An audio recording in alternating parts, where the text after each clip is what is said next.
Okay. We are live. An hour and 18 minutes late. Because I had just like login savage as the title suggests. And total time just under 2 hours. I got home 5:20ish. Because like the roads were slow because of all the snow and ice. Came home, took off my shoes, popped out my bags, immediately came down and jumped into the queue. Then I actually took care of everything else. And yeah, like compared to just like the last 4 days during early access, so I could just go ham.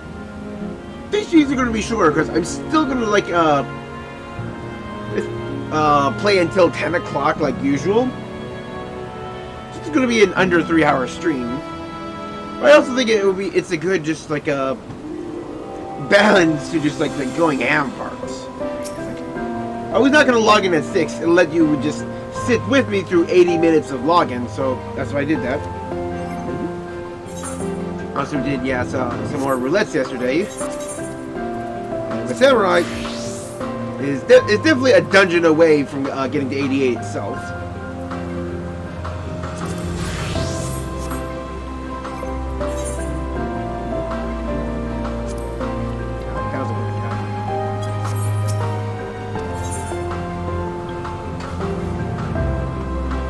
And so we have this quest, which we got after like the big revelation about the actual origin of the end of days with Medion and just like this nihilistic, just like this nihilistic force that built up in her and her sisters as they explored the cosmos, looking for intelligent life, and found dead civilization after dead civilization after dead civilization, and just like it just broke her and her sisters, and this in turn broke Hermes.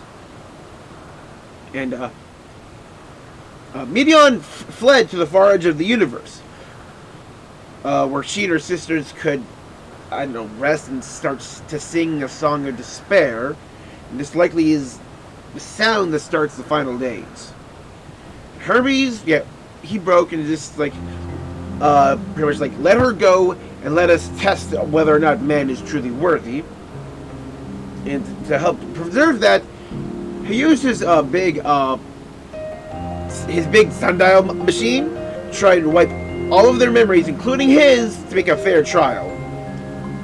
But Hephaestus and Emmett Selk were stopped. Us and Vana managed to escape.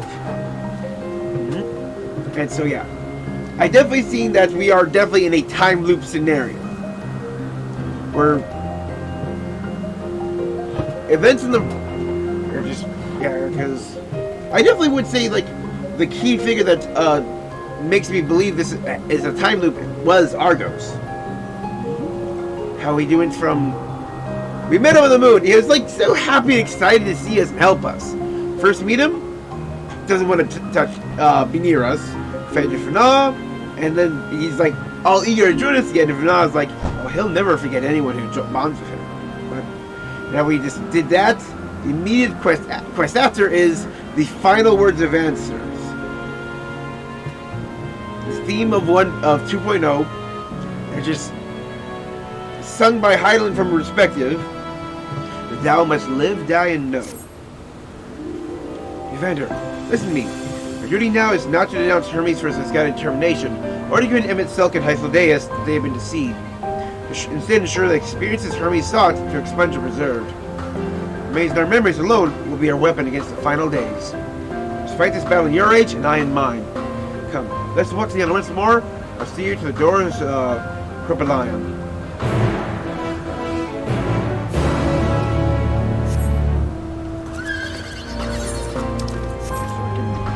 Fly.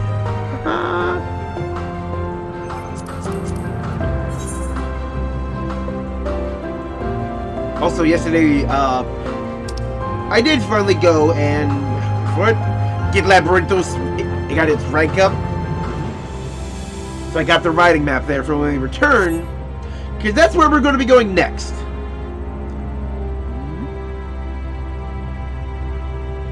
Because like I was already like laying out my plans for predictions. Where after Thadnir, we have like the first new area, which was this Elpis. We do that, then we'll go back to our time. Go finish up Labyrinthos because that's like 88, 89, and then we'll have the final secret zone. Now I do believe the second secret zone, judging by the ends of like the events that happened yesterday, is as Medion was flying away, she accelerated, like pretty much like dropped her boosters and like got too fast for Vana to catch her. So instead, Vana sent out a tracking spell which she planted on Medion so she could find Medion at any point in the time in the future. I think that what we're going to find out is that the true purpose of the moon ship is not to escape from the planet as it dies, but instead to jump across the stars in order to find Medion and her kind, find where they are, and take the fight to them there. And I believe that will be our final zone. Kind of stage is drawing to an end. While speaking of Vana, some cuts in the planned sequence. As regular, they set aside sufficient time to view these scenes in their entirety. Awesome.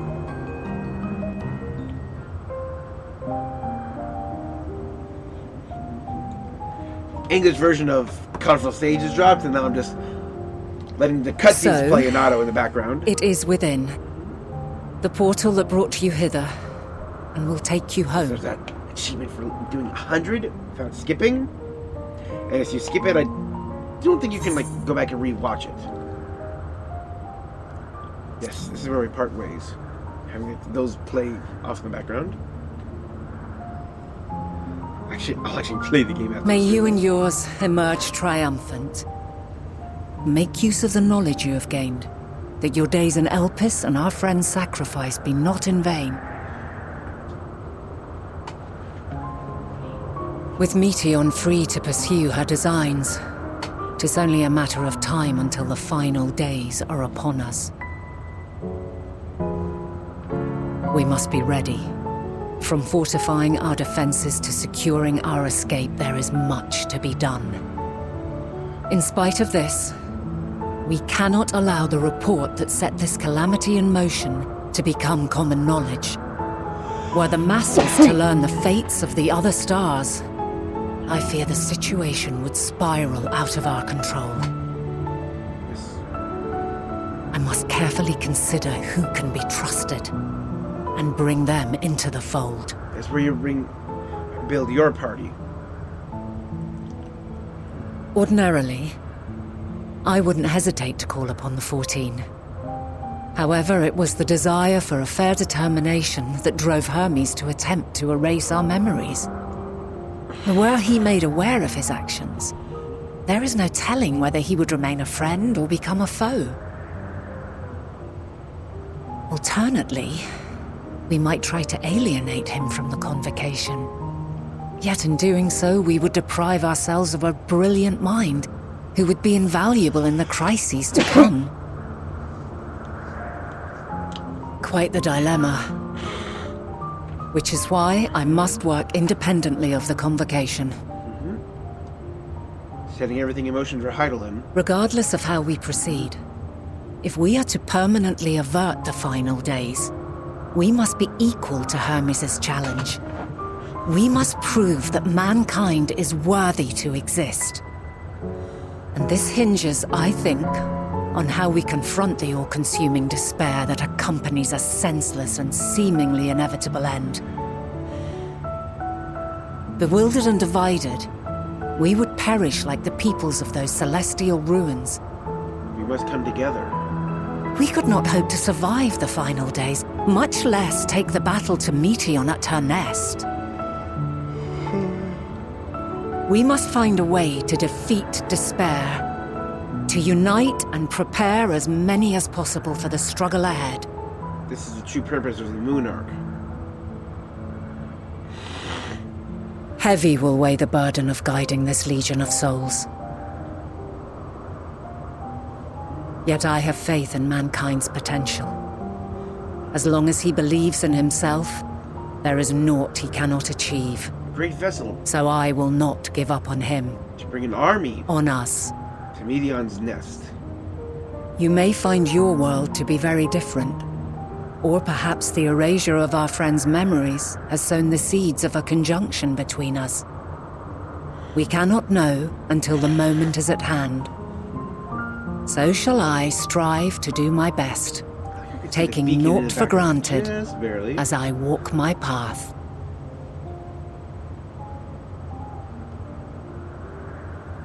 And I pray you walk with me to the end. As you move forward, so too will I, as will all, resolved to fight for the morrow. And when mankind has found the strength to stand against despair, we shall silence the song of oblivion. Yes. She who sings it will learn our journey is far from over. This I promise.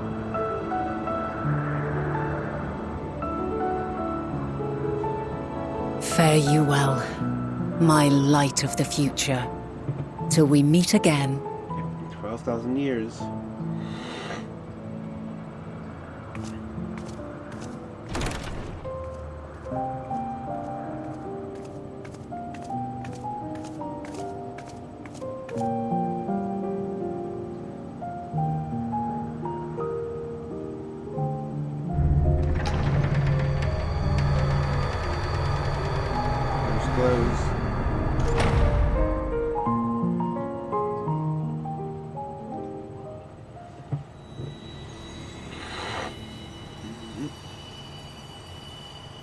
Yeah, let's see. Have we actually changed the future? It said, like, is this butterfly effect time travel or time loop time travel? From this day forth, I shall strive to bring honor to the seat of Vandania. So I'm accepting the seat.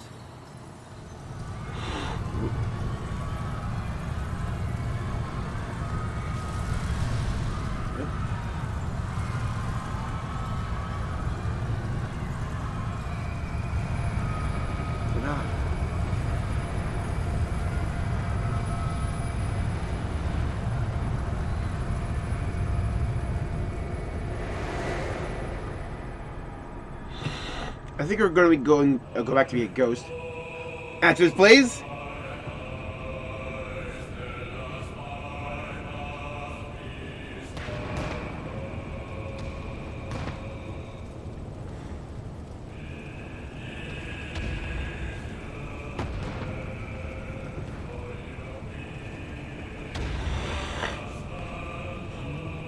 Even now, I remember standing there, locked in a moment where the sky is aflame. Got like a Sid Nash on her face.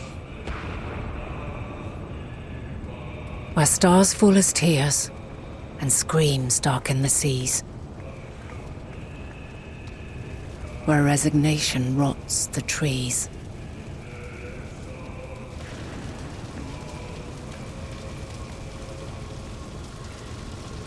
Where terror twists magics into abominations.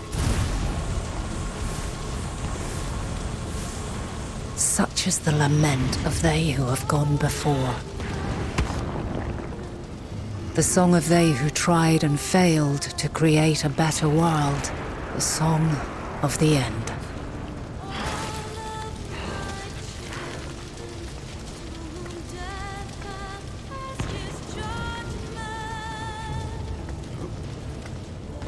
That which hides at the edge of the universe is no longer hope's creation.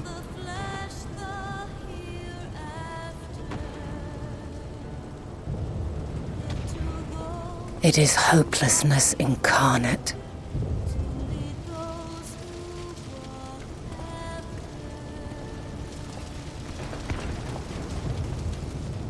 That day, mankind saw half of its number sacrificed to bring forth If Zodiac. the dais was of that number, he confirmed that when we met his shade on the moon. This is him going off. And covering the star in a shroud of ether, we forestalled the final days. They didn't actually stop it, they paused it. That's why they resumed when Zodiac died.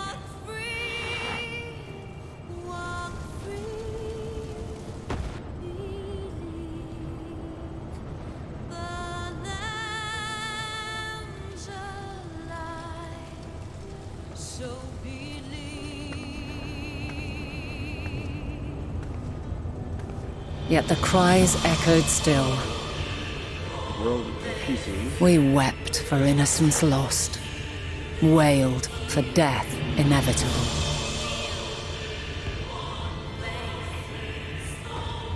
A reality too terrible to bear.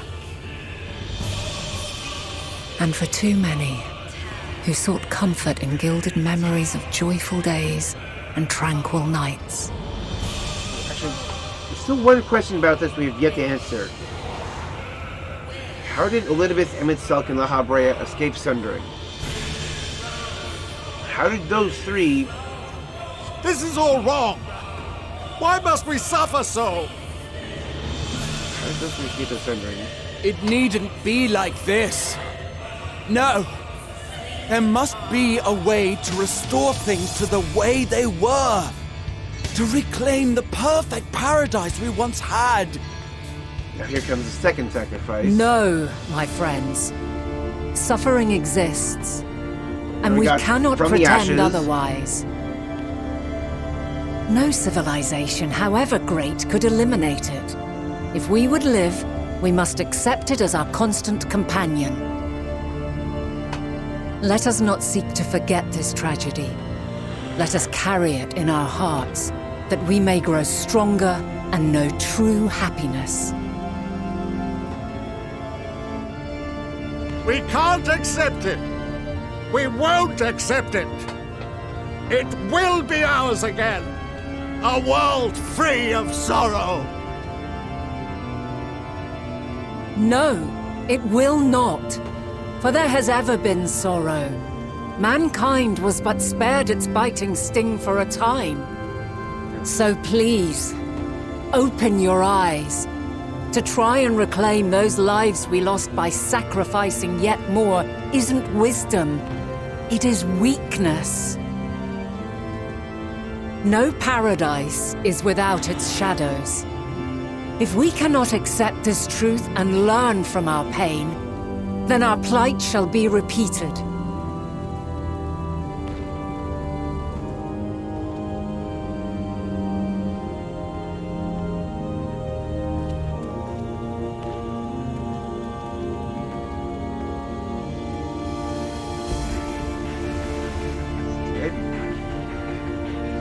O mighty Zodiac! God, born of our boundless faith, we bid you, hear our prayer. Accept this offering of lives, and deliver unto us the lives we once had. Deliver unto us the days of old, the days when the star was a font of love, and we knew naught but bliss.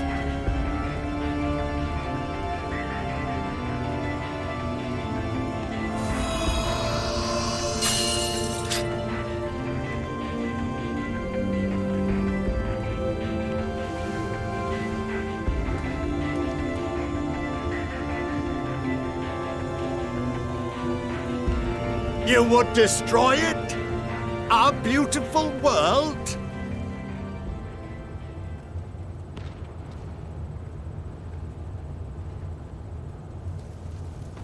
Lands that stretched on forever.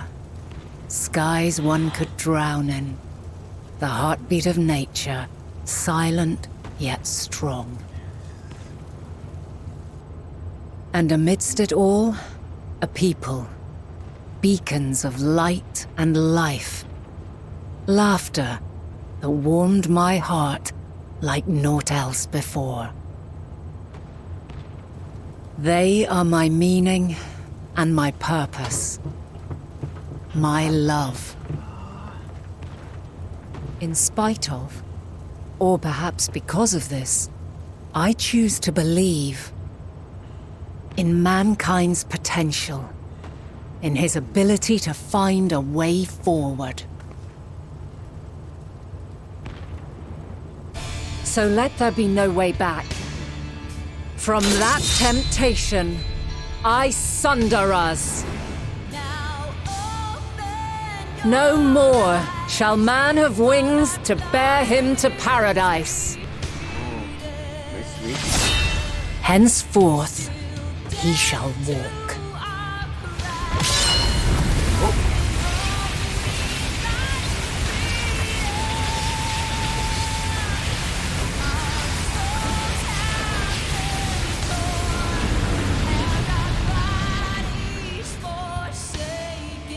What happened next?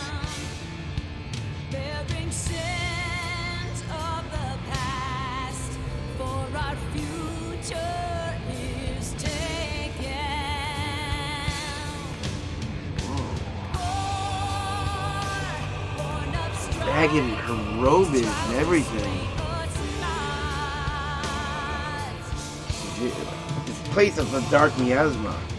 All is excruciating pain. I breathe fire and torment. Oh, she's got blood on her now. Those cuts. I birth a world of suffering to mire and plague. Yep, the new races. They're born after the second sacrifice.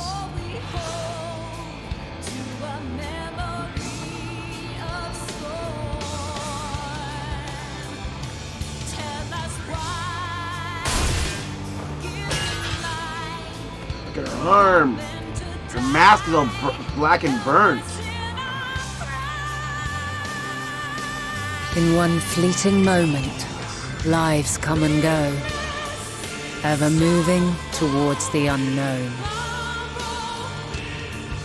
And in that fleeting moment, they cry for the answer to the question. Worse and worse. Why, given life, are they meant to suffer, to die? God. Yeah. As fragmented, imperfect beings, yours is a never-ending quest.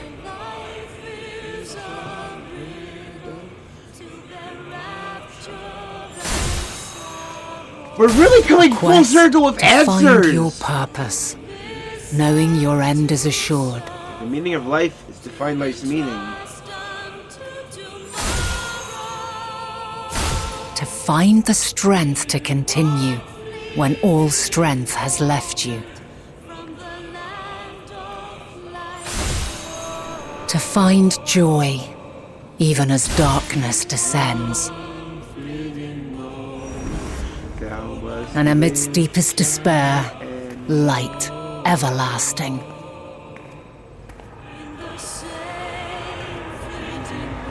Here's the afterwards. Thou must live, die, and know. And that's answers. I have this thing, goosebumps. Ooh. A conjunction has begun to form, an intertwining of your time and mine.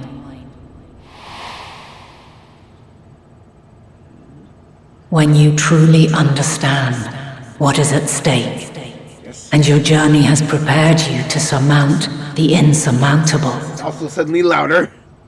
then shall I honor the promise made in another time, another age. Yep, time loop.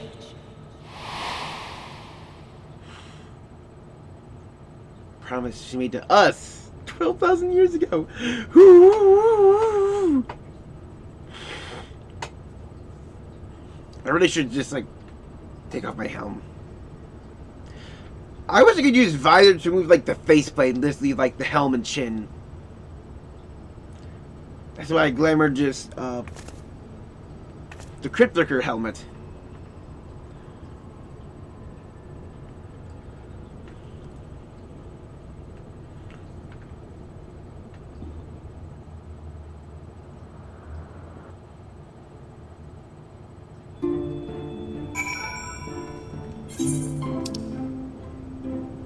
office in the circus trench.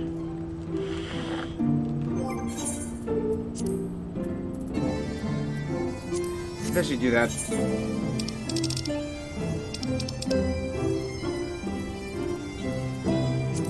Old Charlayan. Checking my tombstones quick.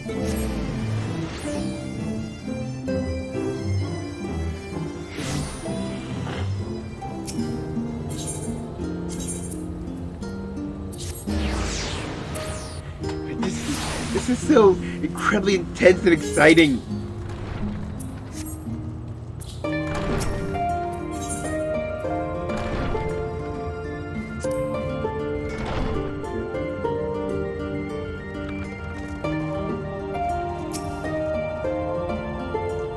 Commander, impeccable timing as always. Here off in the first as part of our efforts to investigate the final days. Well, this will often seems to be the case while you're away. We've had some few developments. We'll discuss in just a moment. For now, however, I cannot tell you how wonderful it is to have you back. Carrying our song. Yep, jumps to 88 as the heavens burn. So you and Crow both have a news to share. Hers is perhaps the more urgent. The Klondike weapon.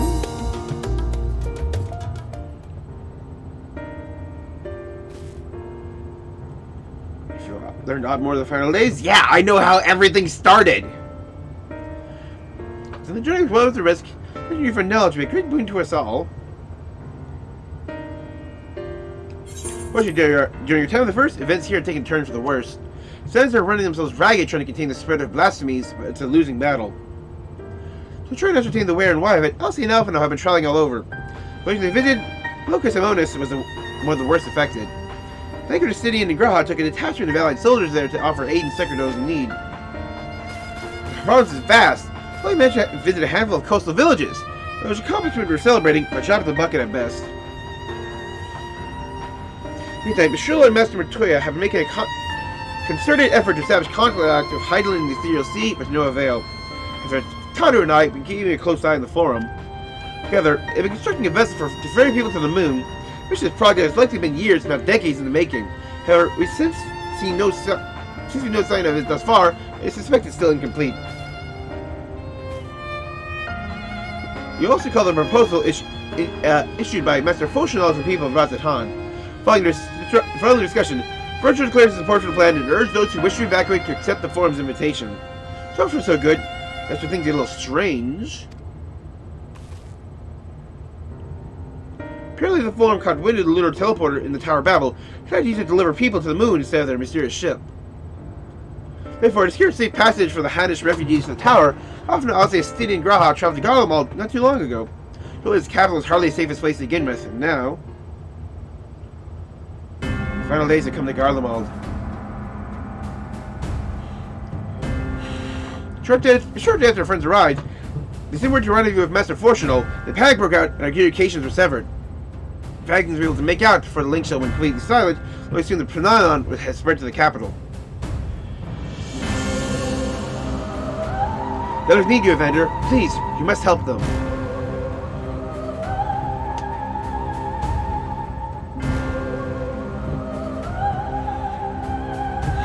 Having you there will make all the difference, I'm sure of it.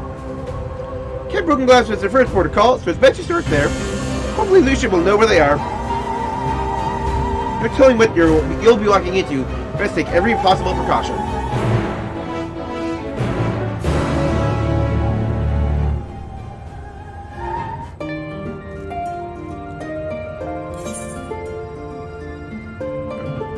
I actually do want to go back to the diversion of the role quests.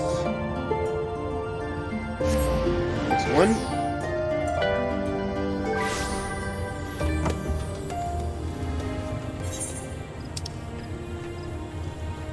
We have 2 more to do for each of them. And let's advise just not, like I said, repeatedly. I should definitely advise you to not just do all of these at once at the end, but to do them, try to do them progressively. Get done. Situation has worsened since we last spoke. Glenton grows bolder in attacks. The Conjurers spread thin in their efforts to attend to the victims. However, no closer to finding a means to counteract the blasphemy's poison. No choice but to wait until death claims them. Some are overwhelmed by helplessness, certain becoming mad beasts that lash out at their former countrymen.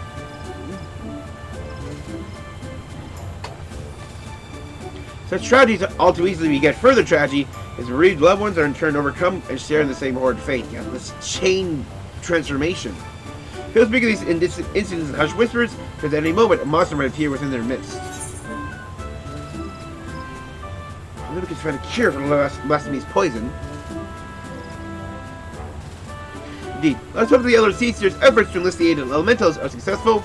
If united, may at last cleanse the Twelvewood of this evil once and for all.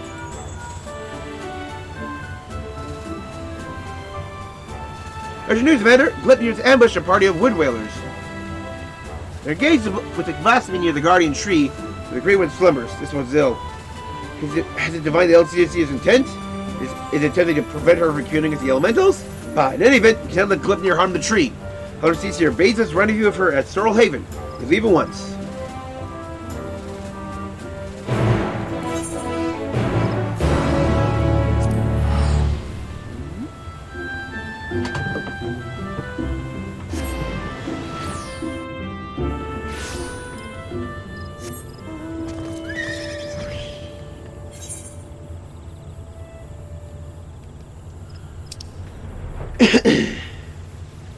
Evershade the Guardian Tree.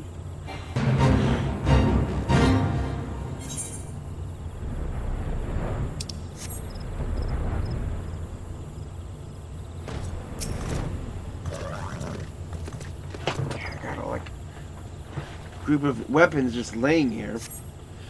Battered arms and armor are strewn about across the ground, but there's no other trace of man or blasphemy.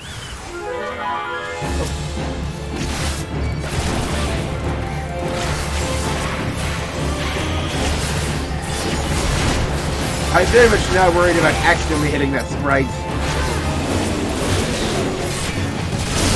Big ruby jar on them out.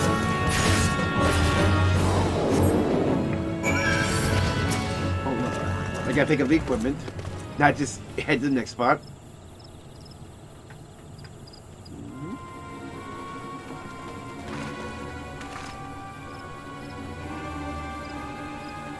I see. I think what happened here. I pray that I'm wrong.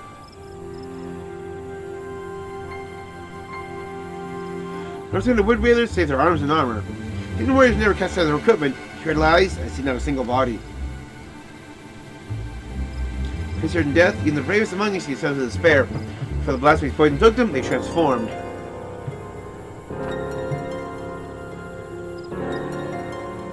Gleipnir cannot have gone far. He may be watching us even now. In your guard, the air is thick of corruption. If the wood whalers succumb to a man, you can expect a hard fight. So I dread the thought of hurting our brave soldiers. We cannot allow the creatures they have become to roam free. Let's form two groups to more quickly track down and call the beasts. Once we have finished, we shall group under the boughs of the guardian tree.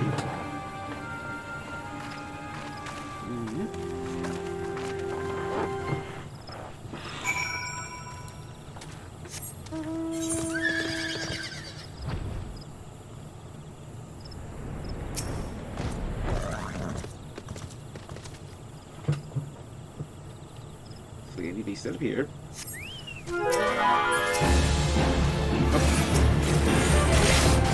There, I was thinking like a Sam there.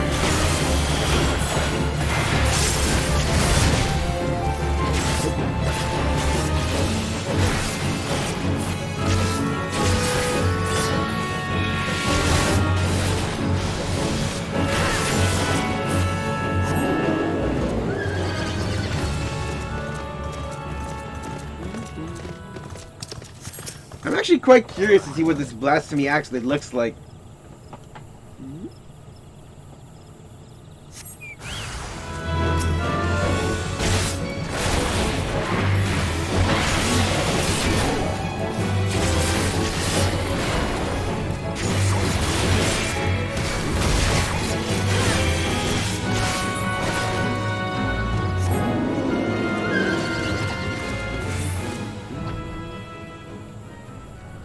Another thing I'm really curious about these blasphemies is, how much have we learned about the people they were before they transformed?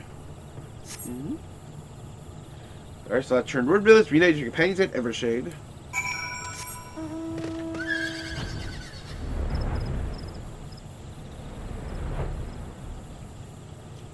Yeah, because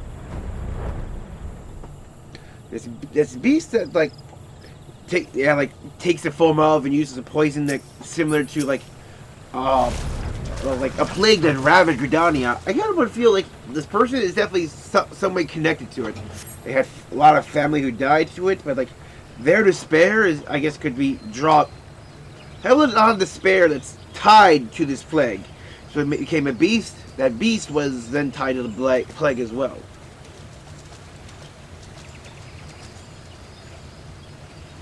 Our work is done then. Oh, to celebrate brave souls is tragic. Now they are at peace, and the guardian tree is safe. Let's take comfort in that. And I pray that great one will hear my plea.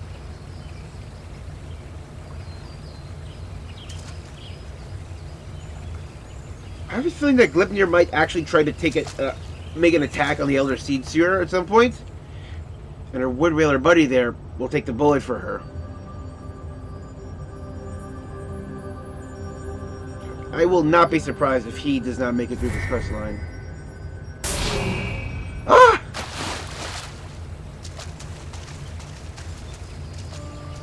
Elder Seed Seer, are you hurt?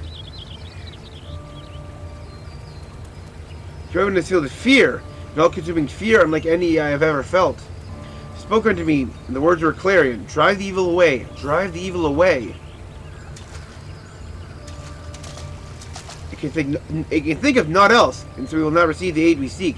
Nor can dispel the dread that claws at the forest's very heart. No, this is our last hope.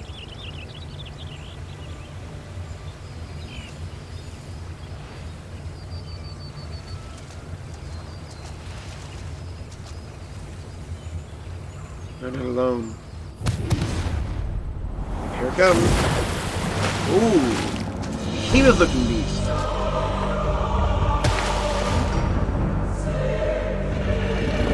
Let's change and everything. You're no stake? It's a profane beast. The blasphemy that has mired the 12s in despair. Gleipnir! Stay back! Barrier. It's your guardian tree! We must stop it!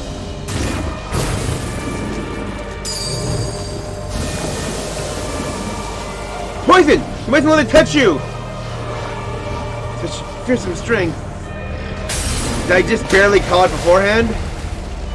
Yep, I think I might have just barely called it beforehand.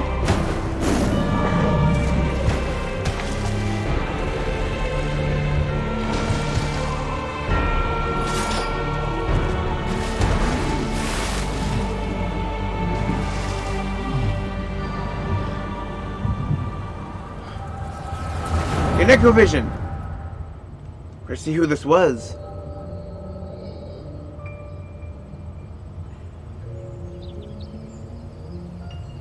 Prisoner Covenant, the Pajala have been blessed by elementals. For the moment we are chosen, we are bound to act as mediators between man and nature. Oh. Is this a Pajala you transform? The most skilled among us are honored as seed seers, and their duty to guide Gridania through times both poor and prosperous. Perhaps which of you will be found more worthy. In my estimation, we'll have the potential to become seed seers. Of that I become more certain by the day.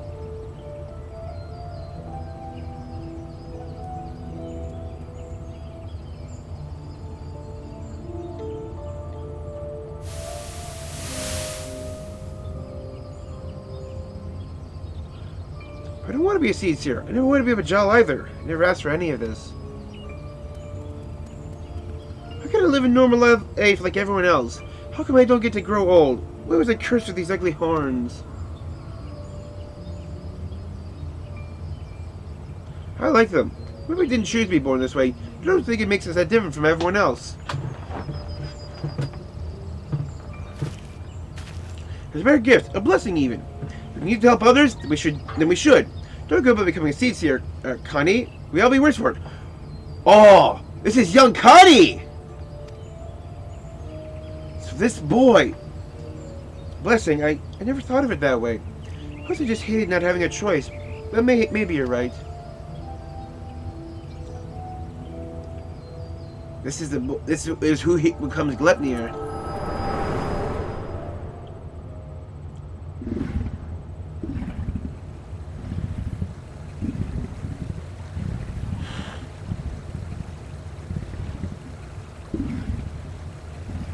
Some lingering trace. Honey.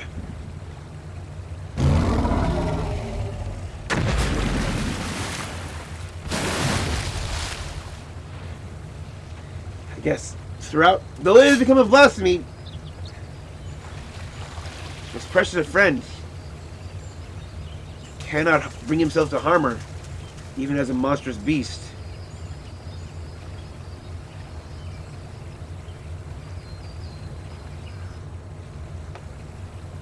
I have a feeling that we're gonna have to wait for her to wake up, and then like she'll wake up at the start of the level 88 quest.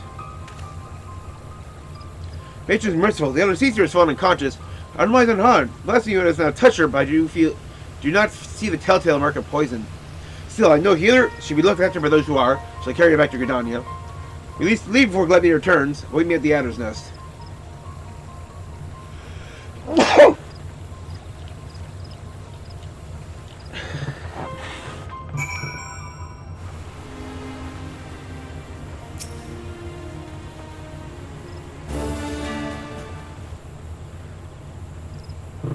I did thank you again for your assistance. Our Caesar has been delivered into the care of Simeon. By the grace of the elementals, she will make a full recovery. In fact, she's already gained consciousness, but not yet allowed to receive visitors. We can but wait for now. God damn it! I was useless! I can do nothing while the elder Caesar faced Glepnir alone. To be a shield, I stand before you while she lies in bed is proof of my failure. Can you send us to Liz? And she still requires your protection. True out here of whom the bards sing, aren't you? You suffer terrible trials, and you still stand tall and resolute. Thank you for your course. How close I am to forgetting lessons of my past. I've spoken of it to a few. Truth be told, it makes me ashamed to recall it. That you're a Garlean. I found a card note, not a soldier of yours in the lines. I was conscript in the Garlean Imperial Army. Yeah, this is a story that we've actually known about for actually years. Because when you had like the first Rising, Final Fantasy XIV has this thing where they release a story every week, the Tales of. We have like, I can't remember if it was Tales of the Calamity from the first one. Yeah, but in the first one, we had a series of stories that focused around like the Grand Company leaders. I think one was Louis Soir. Yeah, because I can remember Werewolves was about just like building like the first ship that they built after the calamity had occurred, that she named after her chocobo that fell in battle. Yeah, but this one is about this man, the Garlean soldier, who the elder Caesar personally cared for a cardinal, and she like helped heal him after he fought for the other team, fought for the Garleans. He was injured and dying, but she came to him and healed him. And now she's one of her closest companions and guardians. The conscript, clad in armor and magitech, another drop in a sea of pitiless metal. Grow numb to the violence and the killing out of necessity. Comes routine, work to earn your next meal. When the moon shattered and the dragon emerged, when the dust had settled, there was another body clinging to life amongst the fallen. I remember staring at the burning sun above, growing weaker, running against the heat or Neorzin's blade to finish the job.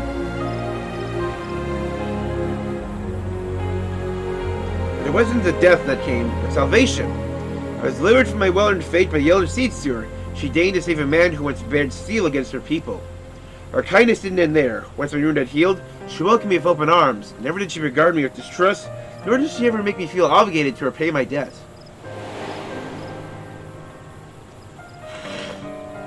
She fought not to take life, but to safeguard it.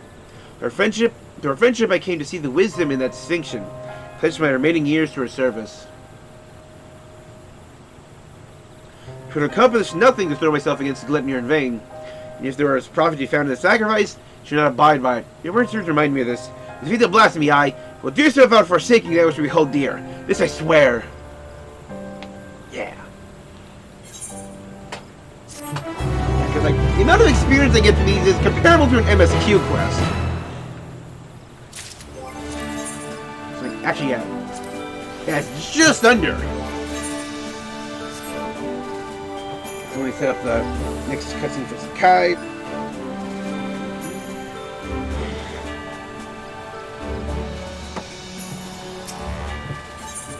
Pact proven. Vendors, Elder Caesar is growing strong enough to receive visitors. Come, must go to Stillglade Fane at once.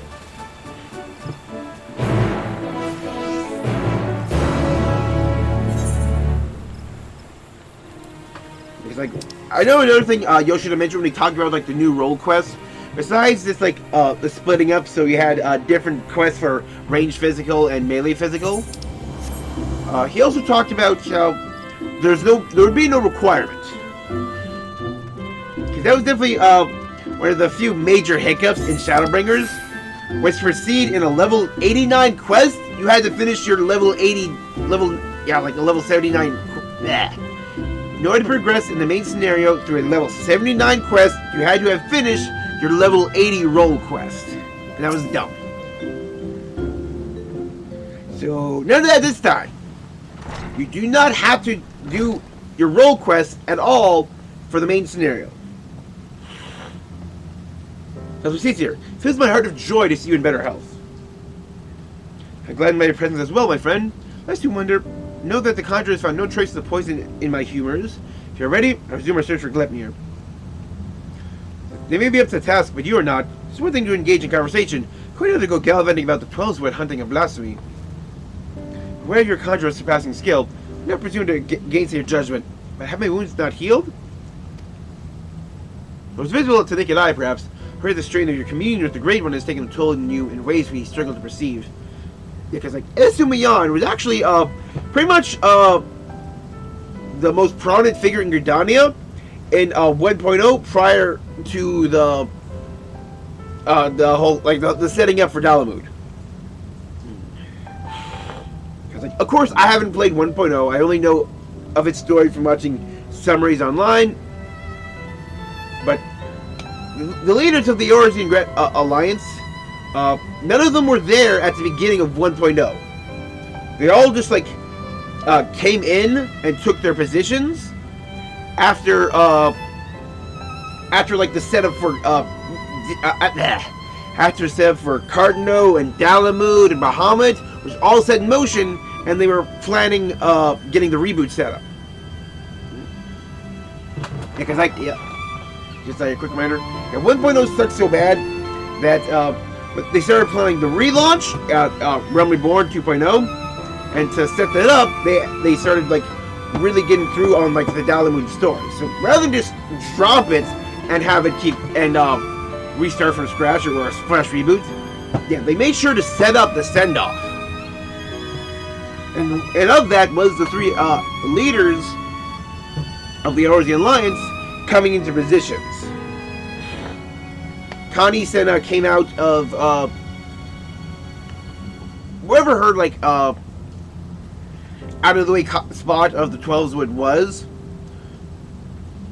rather than just like being deep in the forest and communing with the elementals. She came to the forefront to help lead. Yeah, just like Metalweb came back from the New World, where she had just been charting the world and exploring, and she came back, won the Trident, and took the role of Admiral that actually had been vacant since the beginning of 1.0, since like the beginning limbs of the story deals with the assassination of the then leader. And then in Ul'dah, Raoban had actually just purchased the Colosseum. He had got his 1000th victory, got his freedom. With all the money he made fighting, bought the Colosseum, and got his seat. He got his seats in the upper echelons. So yeah, but before Connie Senna came out of seclusion, Esumiyan pretty much led Gridania. Great One is a being of pure ether, and you are exposed to its unbridled despair, its raw terror. There may be consequences. I'm aware of that, but Glepnir must be stopped. Till the blasphemy is laid low, people will continue to die. If I carry out my duties cloistered here, if I deliver the forest as people from this despair. Your duties that demand you remain. I understand your frustration. If you fear to fall in battle, so guiding light you bear were to fade, and all Dudani will be lost. Rest, Connie, rest. Gather your strength so that when the time comes, you are fit to do what must be done. In the meantime, trust in your allies. We talked about the vision I had first. You're right. I said, there's no reason I cannot join in planning our next step. As I said before, conversation is quite unlike gallivanting about unarmed. Carter of Glepnir has made it plain that we cannot hope to triumph over it as we are. Only with the Great One's power can we achieve victory. Since humble calamity was nigh, the Great One committed a portion of its boundless strength to extend a barrier over heaven and earth, the Ermin to edge. Thus the 12 Woods spared the worst. If we could convince it to again lend us even a small measure of that power, we would need not fear the poison. Yeah. Because like the 12 Wood, yeah. It greatly, like, Garlemald's and, like, the Calamity's effects on the 12's Wood greatly weakened the elementals, so they could not act as freely as before. Yeah, but outside of just, like, the weakening of their power, the most significant damage was only, I believe, in the West Shroud, where that piece of Garlemald actually fell down. That's actually where we can't go to the West Shroud, because it's just absolutely ruined by the Calamity. And I believe it's the piece in the West Shroud that you access from the North Shroud for the second coil of Bahamut. Therefore, I believe we should pour effort into placating the elementals that might earn their favor.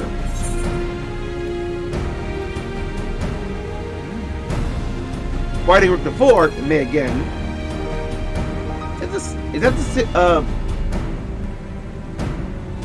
Of course, you were the hero to Oto's will. Ryo and Arun praised the wisdom and bravery you displayed that day.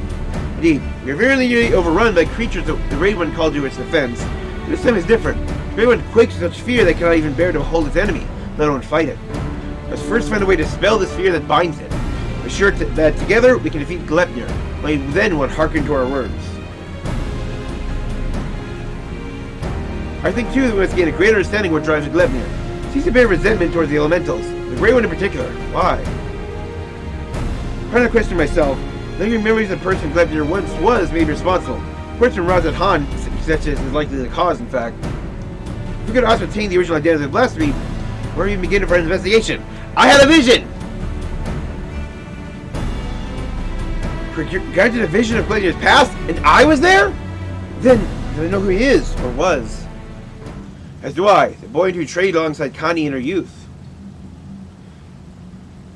Aesir Supin, after all these years, is this what's become of him? I mentioned that him briefly before. Were you close?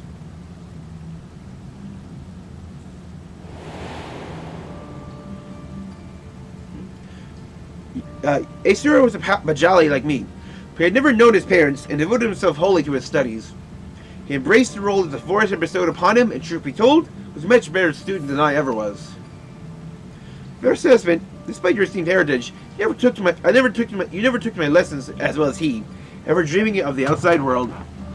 Stealing off into the woods more times than I can count, I could not keep watch over you at all hours, not even if I tried. Hello, Seer. A rebellious spirit? I can scarce imagine it. I resented being a Pachal. It was inconceivable to me that I could not live among the others. I did not scruple to express my misgivings to Esumiyan at every opportunity. Aesir was a pillar of constant support. It's thanks to his encouragement that I at last embraced my destiny, resolved to use my gifts for the greater good. We have become seers together, I believe, until one fateful day, we're gathering herbs in the forest at Esumiyan's behest. We had a wanderer hailing from a distant land who told us his beloved was a child that traveled to Gridania to receive the Great One for a painless birth. He asked us to guide him to the guardian tree. However, entry to such sacred place was not ours to permit. There was something odd about his demeanor besides. For regret, I refused him, but Aesir was loath to turn away a goodly stranger in need. He agreed to guide the man despite my protestations. I ran to Esumiyan as fast as I could, and together we made haste to the guardian tree. Found the man motionless on the ground, having succumbed to the Great One's rage. Next to him was Asura, alive but unconscious.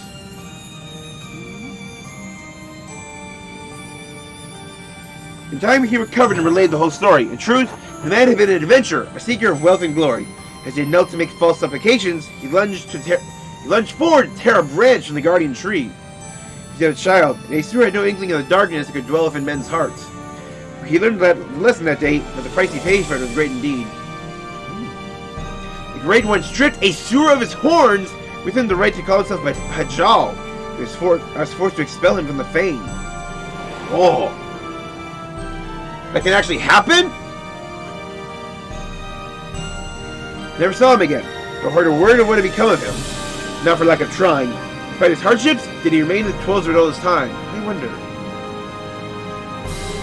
He dreamed of naught else but becoming seeds here. Of a life in service for the people in the forest. He knew the weight of responsibility and was eager to bear it. But he was deprived of that purpose of the elementals he loved, and yet did not lose that will to serve. Respect instead resolved to watch over the Tweleswood in his own way. I shudder to think that what could have hastened his transformation to Gleipnir, as if his life was not harsh enough.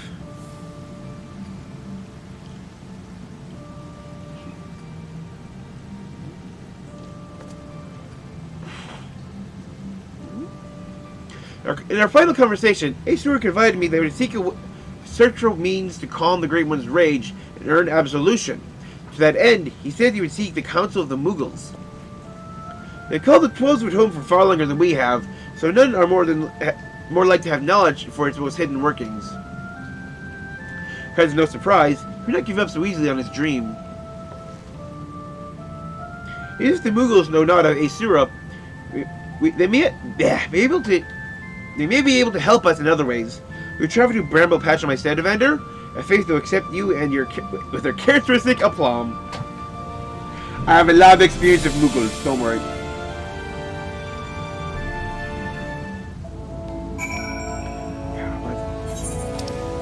That is actually a very, very fascinating fact that we just learned. Because, like, a Bajali is a hero who is blessed at birth by the elementals. They give them their horns and, like, reveal this child. We have chosen this hero to be our connector, to hold a fragment of our power and speak with our voice and enact our will. I think this is the first time we've ever learned or heard of that the elementals can rescind that. They can strip a Pajal of their status, of their horns, and reduce them to a simple man. The fact that, that's just such a crazy thing.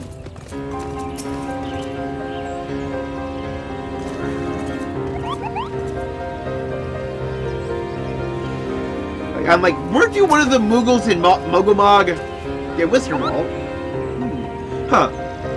What a peculiar face you have, Kupo. Familiar too.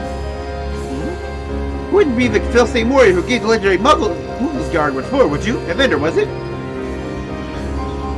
Ah, it's not on me, you.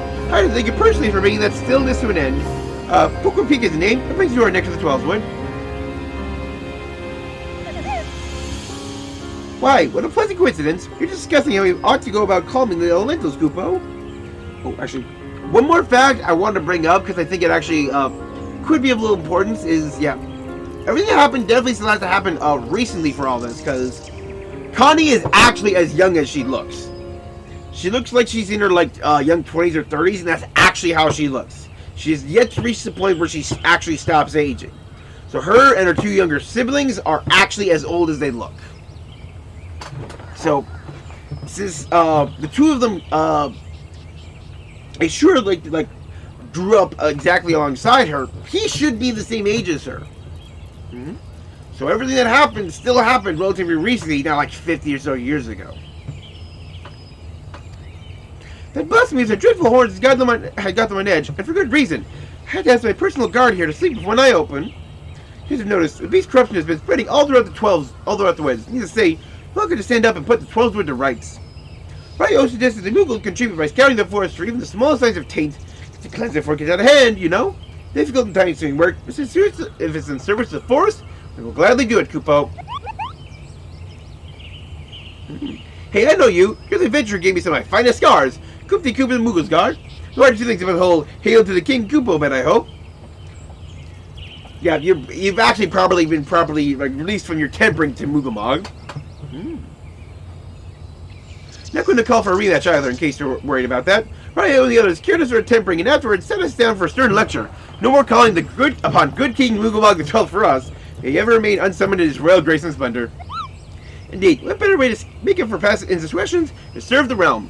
Even now, our kin scour every element of Twelveswood would be remiss not to do our part.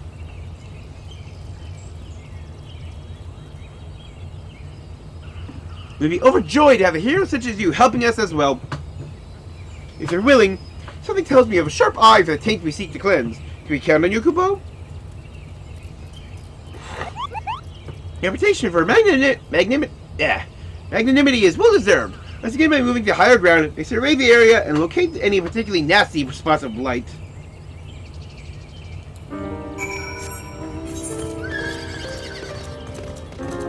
Are you actually wanting me to fly?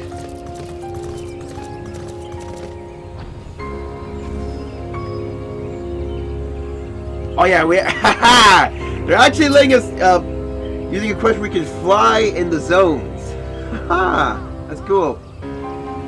Remember, flying was added, Shadowbringers 5.3. By just like a whole bunch of developers working on it on their own time. So rather than like actually taking time and budget to just focus hard on doing it, developers just did it on their own time, little by little, bit by bit. But now, since like you automatically unlock flying in all Realm Reborn areas by beating Ultima weapons, so it's nice that they're actually doing this.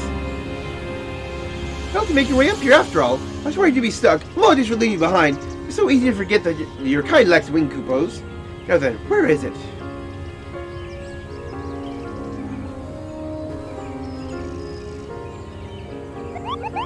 There, to the south. Let's cleanse that festering taint at once. Yeah, we're just like, whether it's like, if it's narrow paths and like chambers, especially here in the Sylphlands.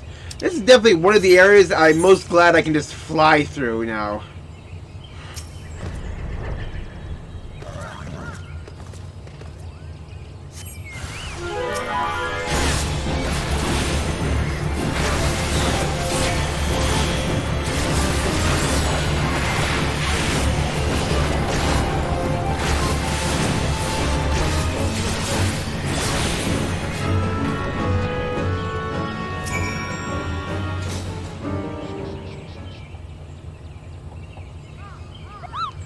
Some fine work, Kupo. I dare say it's in even better shape than it was before. After doubtless flittering about stamping out corruption wherever it rears its hideous head. If I were the Great One, I would be applauding your efforts. Well, insofar as being without hands can clap, I suppose. How goes the taint cleansing, Koop-de-Koop? Could, I swear, as soon as I finish with one area, two more start manifesting a fresh taint. Forcibility here itself is waning. The sickness is spreading too fast for even a legion of Moogles to manage. Talk about a better solution soon. Patience more great than we imagined, Kupo. Oh, what did we do? We take our efforts to purify the forest regardless. Since there's only so many of us, we must also help the forest remember how to help itself. Great idea, I think. How do we go about doing that? I can live our Kupo. I got it. Inform the friending. The friending?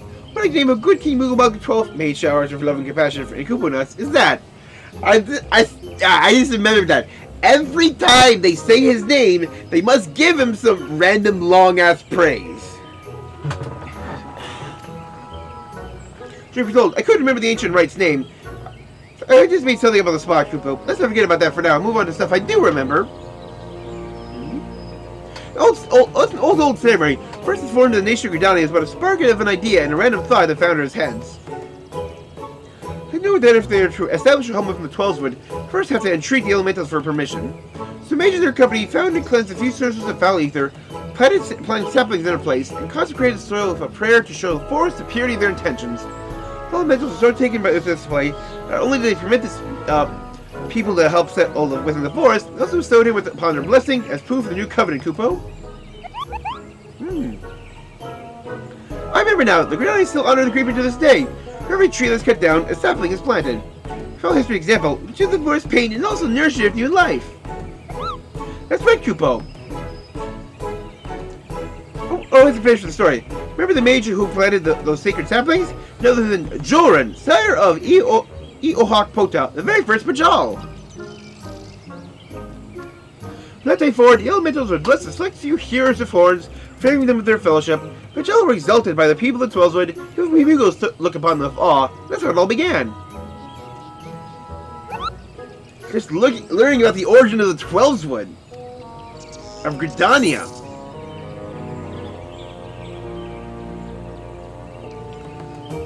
Glepnir may be a Bajal, a former Bajal at least.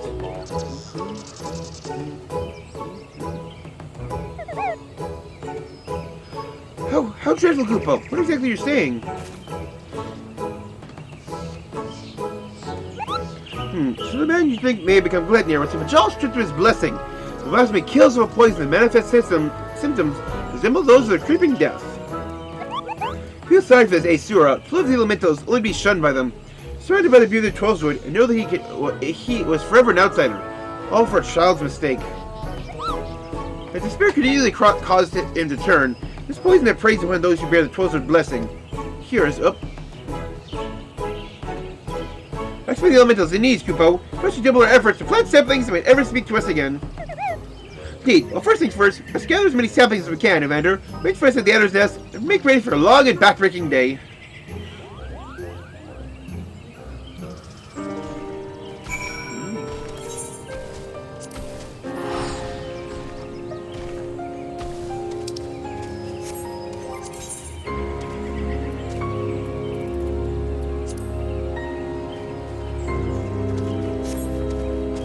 Yeah, it's just like the fate is like actually taking over my duty list. So I'm like, wait, where's my quest? And then just the fate in its place. So I'm like, did I accidentally turn it off? No. Yeah, but there's a casual lore bomb about the founding of Gridania there. Luckily I have it all here in just like the battle log where I keep like all of this like this kind of text.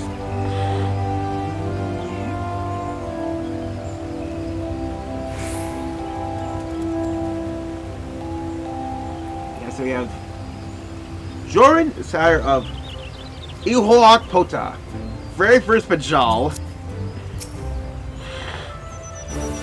From that, Commander, the Mughals have any insight into our problems? Reenacting the ceremony which led to the foundation of Gridania. Fitting plan, given the gravity of the threat our nation now faces. As ever, there's much work to be done before we can even begin. While the Mughals gather saplings, we continue to scour the Twellswood for new beasts that must be purged. Let's pray that the Yellow Caesar regains her strength quickly as well. For now, take a rest, my friend. It is rare indulgence these days. Wine you've earned 1,000 times over.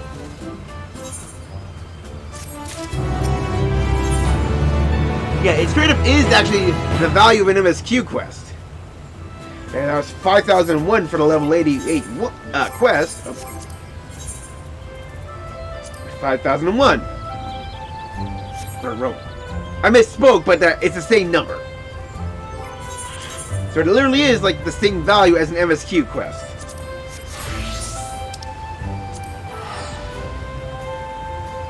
Let's head over to Limsa for our pair of samurai quests, or melee quests. Let's see if we can actually have a confrontation.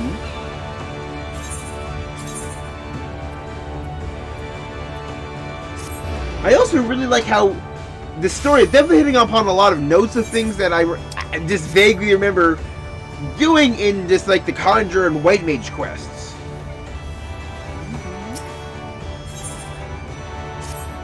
And who is that man behind her with the yellow hair? Blonde hair. Time cannot be better. Hero is just this moment of preparing for meetings with Hagen. Shall inform her of your arrival. Yeah, so reminder, the blasphemy here is likely a few former Sahagan from a group, the Crushing Tide, who, despite having been released from their tempering, still wish to bring back Lord Leviathan. But they don't have the crystal to do so, and so just wallowing in their helplessness, one became a blessed. But here, set the next course of action. As you know, we face two distinct but interconnected challenges. Transformations occurring when the Saga may be one, and the blasphemy itself is the root of the problem. Thus far, those who succumb to the change have all been affiliated with the Crushing Tide, continue to resist our diplomatic efforts. We are to put a stop to the phenomenon, as well as address the grievances, may yet have a chance of peace. To that end, I propose a double-pronged approach. On one front, we shall work in tandem for Sahagan allies to redouble our patrols. Should the blasphemy surface, we'll share this knowledge and move immediately to dispatch the threat. At the same time, we'll pursue a dialogue with the Crushing Tide. We need to bring them back to the negotiating table, see what can be done to convince them to stand down. Key point will no doubt be the lingering issue of securing land for their spawning grounds. The discussion I tend to approach with an open mind. It will be no easy task, but we succeeded with the Kobolds, and I have faith we can succeed with the Sahagan as well, as long as we parlay in good faith. Yeah, because, more just like calamity knowledge. So, one of the areas that was actually really badly devastated when Garlemald happened in the calamity was the original spawning grounds of the Sahagan. That's where where their home is. That's where it's their spawning ground. It's where they breed and all that stuff. So a place very, very important to them was ravaged by the Garlemald.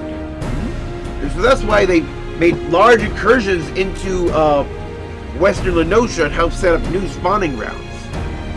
Because, like I said, their old one is ruined. I hope the Crushing Tide share the sentiment. You're wise to temper your expectations, or not abandon hope every try. At any rate, Nola sent word that when Dao, priest who styles himself leader of the Crushing Tide, has grudgingly agreed to hear us out. I'll play with him face to face in the south spawning grounds, and have you on my side, if not object, that is. Excellent. In that case, trade room yourself, Tidegate. You're ready. From there, we'll go together. I'm also really curious if I can actually see any connections to the old Sahagan Beast Tribe quests.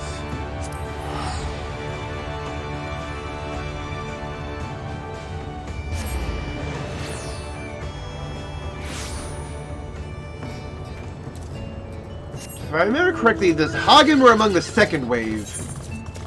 Because, like, the first wave, you had the Sylphs and the Amalja. The second wave, you had just, like, the Kobolds and the Sahagan. And the third wave was the Ixtal, which were the Crafter-Gatherer ones. So right here, Nov's Nursery. Just really curious if we'll see anything about that. Well prepared, are you? Now is not known for his patience. Must take care not to incur desire. We're told to be at the spawning grounds upon arrival, but it appears he has been delayed. I speak to Sahagan here. You have one of them be able to shed light on what may be keeping him. One thing, I come here as a representative of Limsa and Leminsa on a diplomatic mission. Should the talks deteriorate and things come to blows, I cannot be seen into blood in my hands. I trust you understand. With that, let's be off.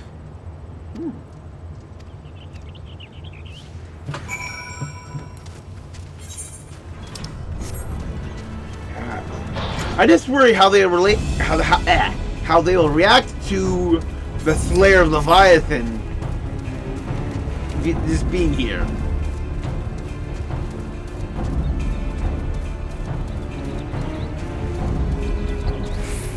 Got belligerent Sahagan. What is this? Since there are filthy showwalkers for you to intrude upon our sacred spawning grounds. Praise for our intrusion? Seek an audience of Speaker Dao. Where will we find him? You do no such thing, Shawwalker. We've not forgotten what you did to Lord Leviathan. Be gone! Won't get much out of this one. Let's try elsewhere.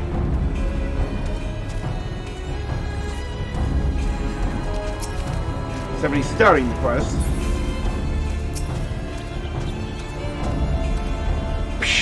Why do you trespass in our domain, vile Shawwalkers? Mean no harm? Come over to the peaceful parley for leader, Master Dao. Where did we find him?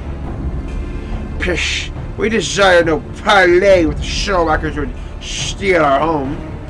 And for your insatiable selfishness, we Shahag would grow and flourish. Views are justified. That's why I would speak with Master Dao, work towards a peaceful solution. Pish! Empty words and thieving shellwalker. So be it. Senior shall learn the futility of your efforts. Speaker Dao is currently overseeing the security at the spawning grounds. We'll find him by the entrance. To mark my words, words you'll wish you hadn't. Shall see. Thank you for your aid.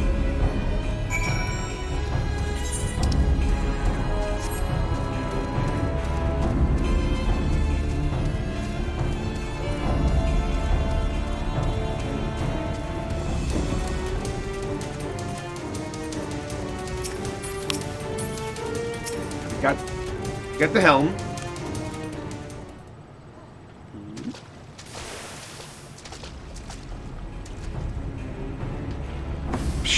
Shellwalkers are spawning grounds. To add to I owe the displeasure. Speaker Dao, I presume? Apologies for entering your home unannounced. I am Elwood Bluesman, Chief Admiral lives in Minsa. This is Evander Advent. I'm seeking a parley that we might strive for peace between our peoples. Parley, Shay. Prolonging this conflict any further will lead to only needless suffering. Menace both our people's face is great indeed. If ever there was a time to set aside our differences and come together for the greater good, it is now. However, you join us at South Tidegate for formal negotiations. Shellwalkers and Sahagan coming together? What assurance do I have that you will not slit our gills the moment we set foot within your territory? I come offer not but my word. We open our gates to you and invite you into our home as a show of respect.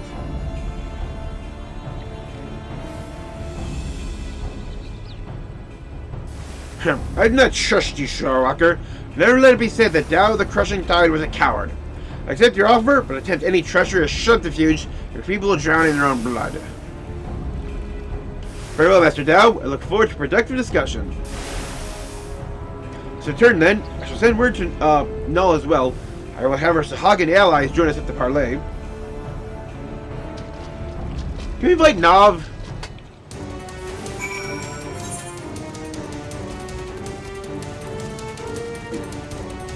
He's not following me anymore. I can just fly out.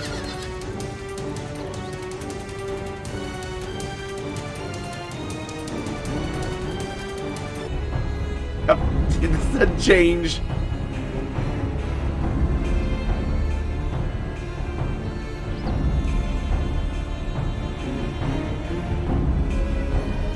It's designing all these different areas.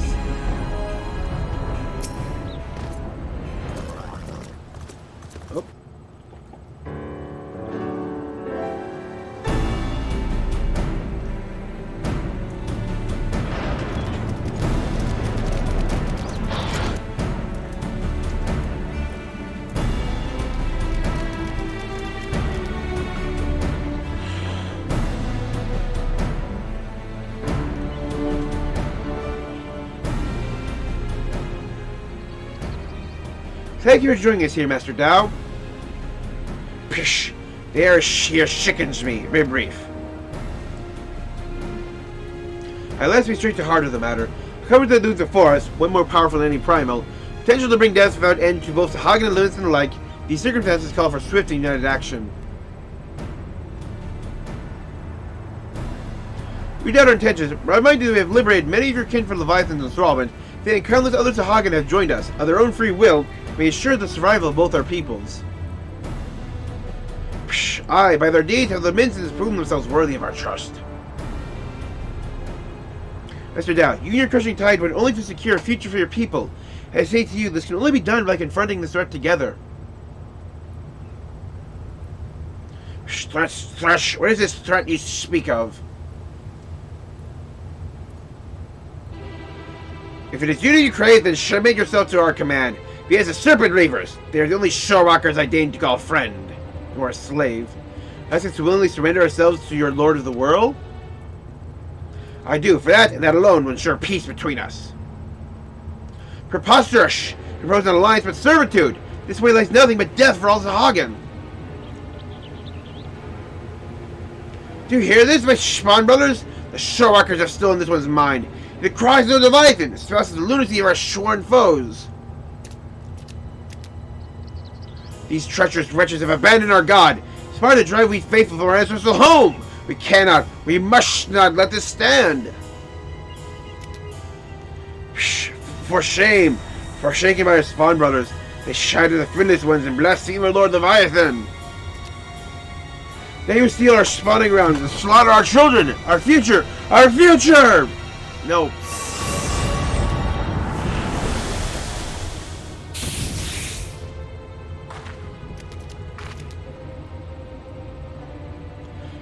Behold this blessing! Lord Leviathan grants us greater and greater strength. Oh shit! They think these transformations come from Leviathan. That these transformations into mad beasts is him granting them power. You would call this a blessing? Such horrors! Flee! Flee for your lives!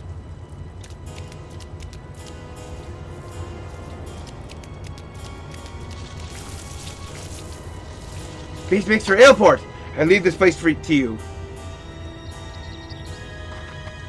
This looks like a crash into guy.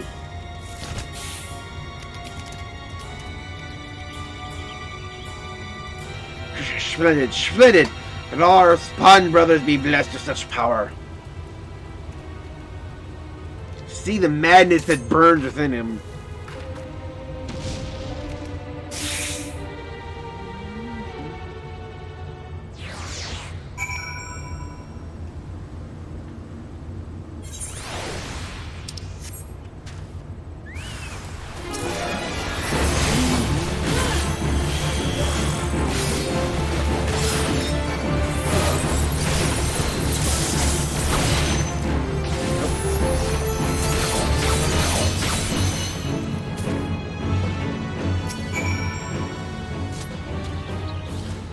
Second time you saved my life, Shorewalker. My gratitude is as boundless as the sea. But the Admiral, let's go to her aid.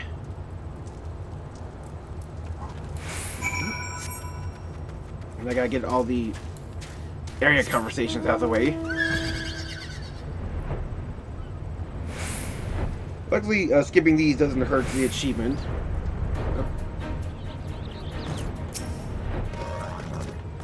It's too late. I'm sorry. No need for apologies. You're not responsible for my people's plight. I cannot fathom his doubt's response. How pleased he was to see his brothers become slavering beasts.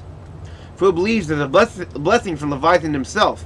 And he hopes for a peaceful solution will be lost should Dow and his crushing tide manage to wield these transformations as a weapon against us. I shuddered at the very thought.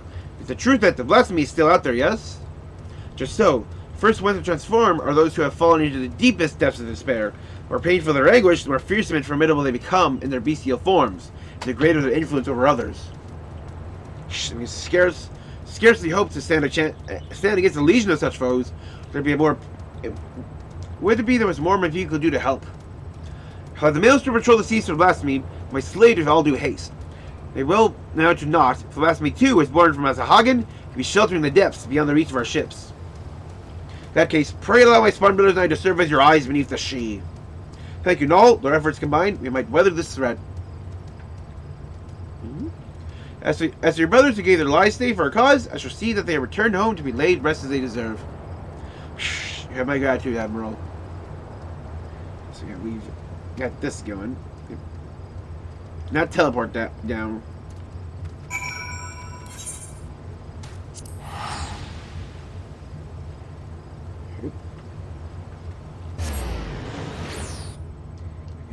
All the other conversations.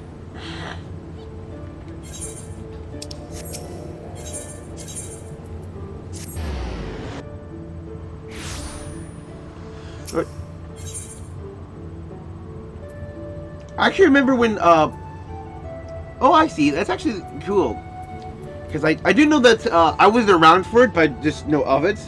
That when Realm Reborn started, all the different like all different Ethernet spots for the guilds used like their actual location names, but people kept getting lost, so that's why they added they change all the names to just X Guild, X Guild, X Guild. But I actually do like how, even though it says Guild on the list, I actually look at the spots, we actually see it's like the name of the area and then Guild underneath it. Got like the Arcanist Guild down there, Fisherman's Guild, yeah, like the cover of the Rogues Guild. Oh yeah, that's funny. Yep, those guilds, yep. The Bismarck and the Coral Tower.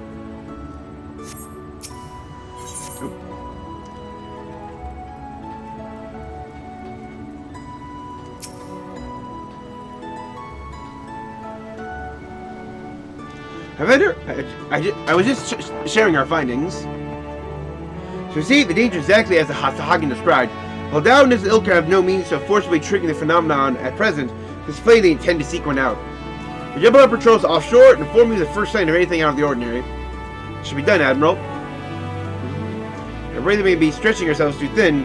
Should the situation take a turn for the worse, I will call our forces from Garlemald, and I would reserve that as a last resort. For now, I must get to work securing reinforcements. I shall ask you to remain close by. You have need of your strength all too soon.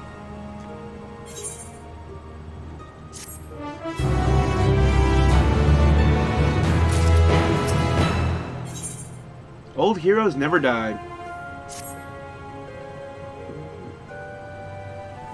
Admiral left a message for you. The news is not good. Appears that the Minson merchant ship was sailed by Sahagan, a raiding party affiliated with the Crushing Tide. Further complicated matters, the vessel in question is carrying a shipment of crystals supplied to us by the kobolds of Gomorrah. He also suspects that Dow means to use the planet crystals to summon Leviathan. She's gun meters null that we and our Sahagan allies may take swift action. She was to journey her immediately. So worst comes to worst, your experience in accommodating primals may prove essential. Make for South Tidegate and rendezvous with Admiral Bluesman at once.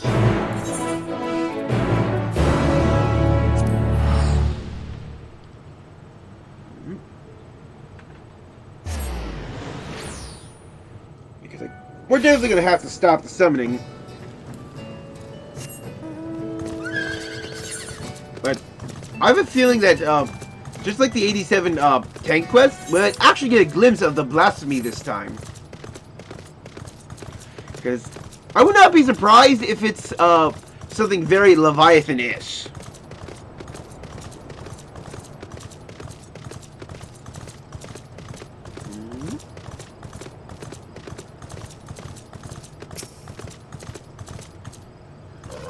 When did Novel get a title? Thank you for coming, Evander. Situation is grim. Crushing Tide planned to move our trading ships and seize a goodly stash of Ogomo crystals. Psh, the area is clear. It appears that it lacked the quantity needed for the summoning. They are longed for the days when every Sahagan cried out for Lord Leviathan's deliverance, while stopping nothing to see them return. I can't fathom what the Crushing Tide are thinking. What satisfaction, what happiness can be found in giving over their hearts and minds to a false god. But sword designs, as the bonds we forged, be forever broken. If they token can ignore the blasphemy for the transformations its presence may bring about. Battle on two fronts, neither of which you can commit at the expense of the other. To sail the eye of the storm, I will hear your counsel. What course of action would you propose?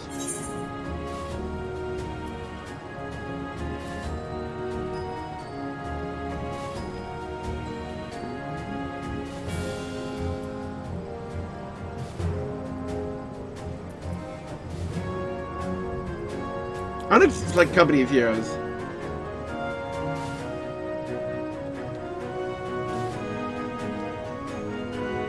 Company of Heroes, now that's a name I've not heard in some time. It's true that they answered the call many a time indeed. Other than you and yours, they are really none the better suited to the task of primal slaying. They disbanded over 5 years ago. Neither hide nor hair has been seen of their commander since. Yeah, as the leader, I suspect they'll be reluctant to join our cause. And I can think of no better option. I'll contact Wisecate, their erstwhile commander's right-hand man, and see if he'll not hear us out. Ask him to meet us at the Drowning Wench. Let's hope that he's receptive to our offer.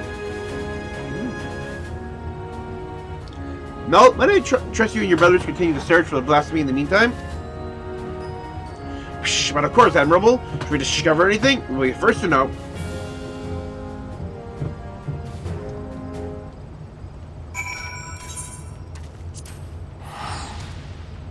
Yeah, it's like having to go shh every time the Sahagins do their thing, because that's how they actually talk. It's not me putting on like an accent or a lisp for like a bit or something. That's like how they actually talked when they've been voiced.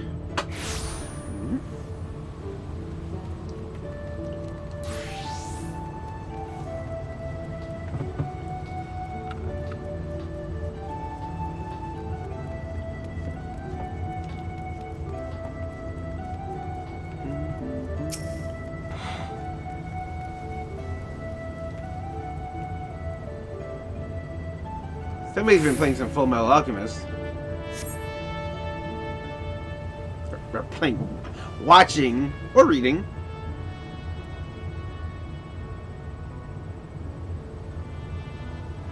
My apologies for the delay.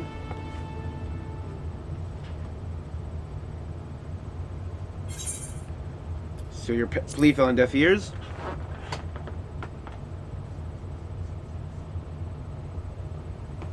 Or they're just like, here I swear 5 years ago I was done playing Hero.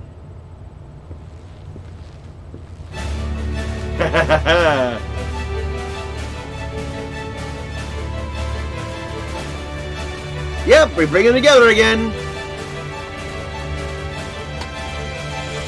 I can't explain what this is all about. Believe it or not, a respectable man, respectable obligations these days. Take that pole arm out of your arse, old friend. Stop pretending you're not still a murderous bastard at heart. Watch the record. We can tell yours, Lord. Let's secure it and prove you right. Nothing like a reunion of dear companions over a bottle of the wench's finest vintage. It is why you're here, right? Psh, stop. Don't tell you I catch up, Leonard. Reflex is so tickled to see golly friends again. There's something on such short notice. Spare us the plenty, natural. Why are we here? Simple quest. Before the company of heroes and lend a minute at your strength. Ah! You were easy, I'm sure. I would hear it. Troubles that swayed us here during the final days.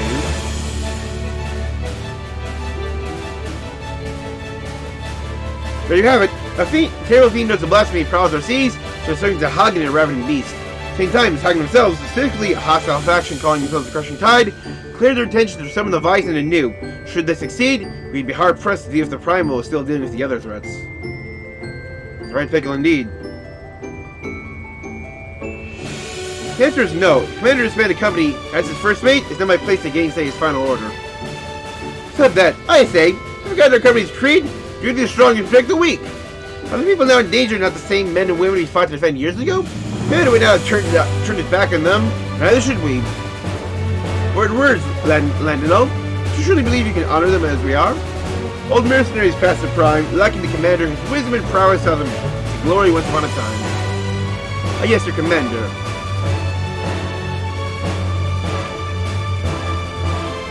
Commander here to lead you in this set. Surely would not question her abilities. Yeah, I passed all your tests way back in a realm reborn so we could fight Titan. Intriguing proposition. I, for one, would not be averse to serving under such a decorated hero. Got me friend was good to head for fighting thing and goodly arms for a thinky fight. As ringing an endorsement as any, I'd hear from the woman herself. Do you believe you're capable of leading the company of heroes in the battle? Better battle than a banquet. Still yours in the grudge, are we? I suppose we still owe you a dozen favors. If you're willing to lead, we'll follow.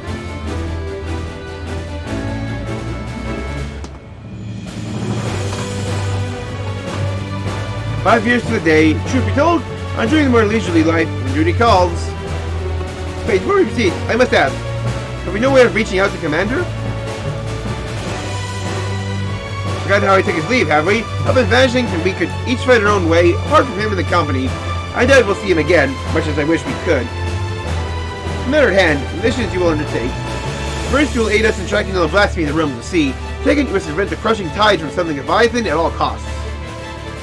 Is that all? That's when we get our feet wet with a real challenge. In all seriousness, you should take care to decide who attends to what. That's a good job for our acting commander. I'm sure he'll give it all due consideration.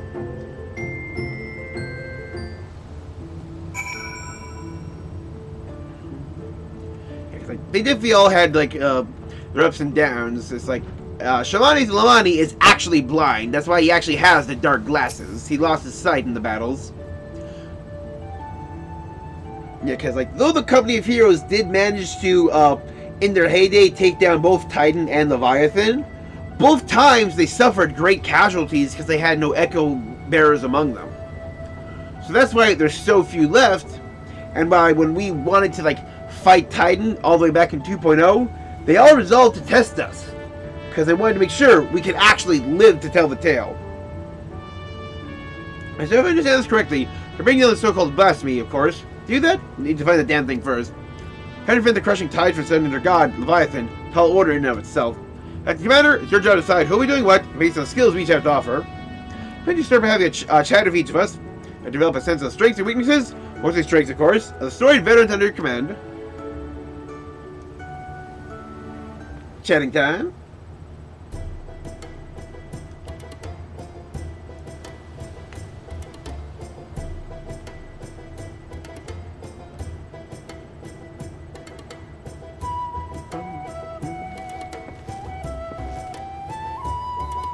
I suppose you ask? My feeling feast is less of mine, of course. Stronger the feather better, none are a match for me.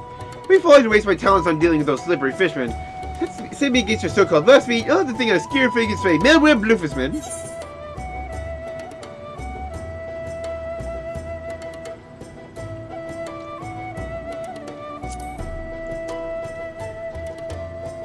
Wise choice. Send Leadenhall after Hagen, and he'd like to help them summon Leviathan and save his bloodlust.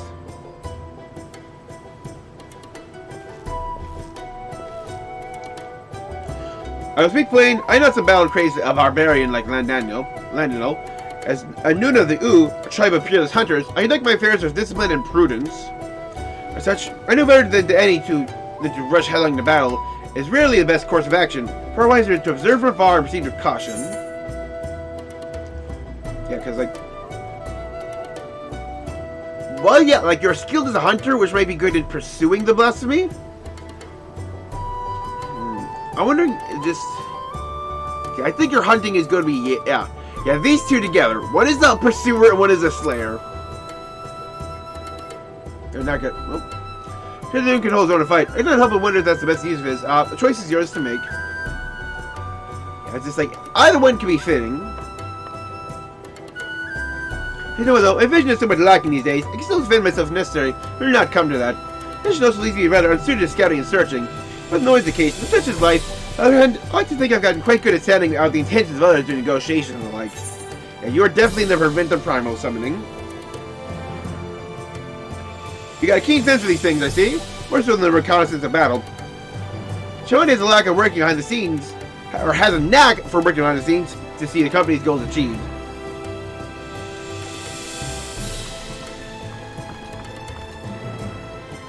Trust. Reflux, master remaker of Illuminati treasures, offers much help handling of ingenuity. First seen spyglasses, see far to ocean deep, crack feathers go boom and blast, beasts into bitty pieces. Yeah, so, yeah, you should be the pursuing and slaying party, actually. Logical choice if I say so myself. Livevox's masteries of tool and armaments are sure to have value in tracking and felling the beast. See, everyone has their assignments. I can't say I agree with all your choices, but given that you've only just assumed command, I reckon you've done well enough. With that, it's time to get to work. I have procured link pearls for one and all of them. We can keep each other appraised of our progress. We pick them up from Maelstrom Command. Best be all said. Should we have need to regroup or consider strategy, please call for us. Yeah, can I move our Noon over? I'll return to command and share these developments here with the Secretariat and our Sahagan friends. You can join me if you can, Commander Evander. That's a good alliteration there.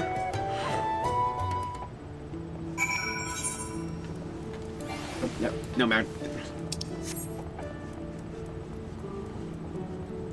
And so many times in this expansion I just try to immediately jump on my mount, only I can't because I'm in a city stage, or jump and then fly, and I haven't unlocked flying yet. I've done that so many times.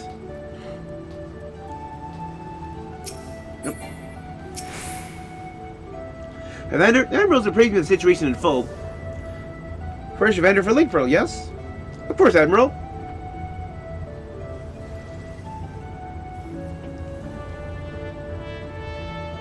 I see the company is trying to reach us.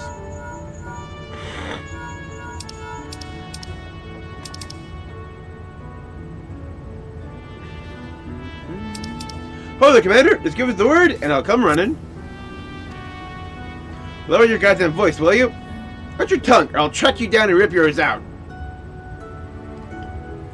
They're more like mortal enemies than old companions. Well, they're just like... Or they're kind of like... They have each other's back, but they also hate each other's guts. They're like Zoro and Sanji. That's where Master Vaster comes in. I trust you to whip them back into shape, making them a force to be reckoned with.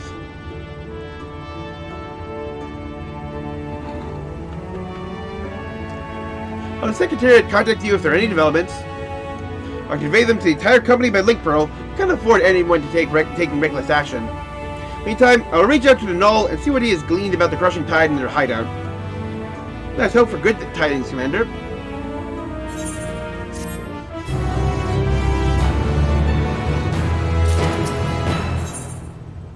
Mother's suffering. Ooh. Quite curious. But time to continue the MSQ. It's good guys.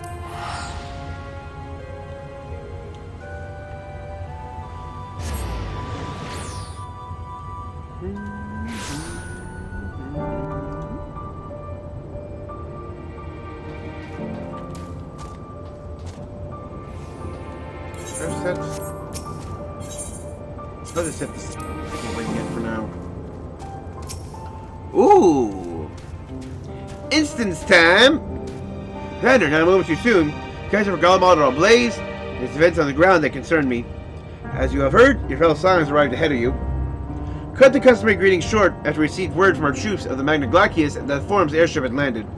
Then the heavens began to burn. I dispatched your friends at once to ensure the refugees come to no harm. I'd have you join them immediately. Additional support is en route. But we'll discuss them later. I trust you're ready to depart. Yep. Cutscenes in battle.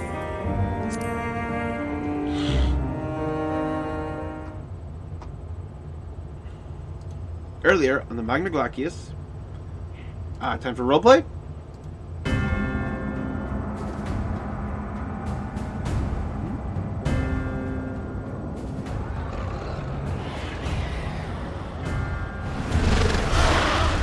Now these ones...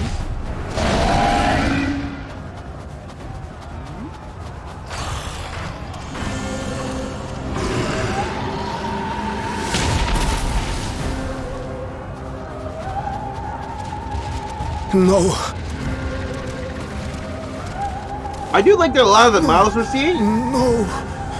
We were promised an escape. Not the same who fled.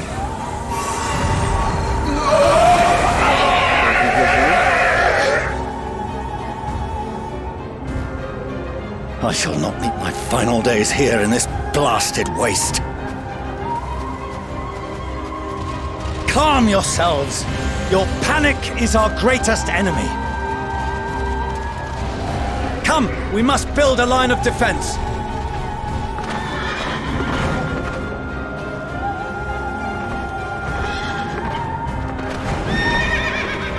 Up and out! Yep, Alvin using his own tools! Oh, and it's Cindy's there too. Leave the fighting to us, Father. You must lead the people to safety. I really hope they're gonna... I really hope they do Alphino as like the lead of the roleplay. Because it gives you a taste of the stage job.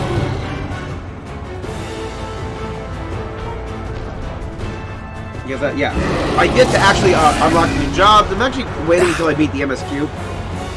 I can handle this pair. You? Shall tend to the refugees. Let us be about it.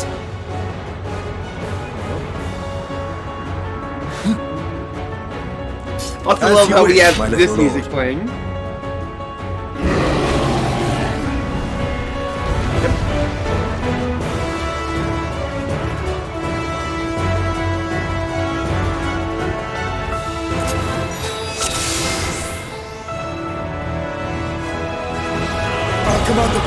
See to the wounded! Restore, restore, restore.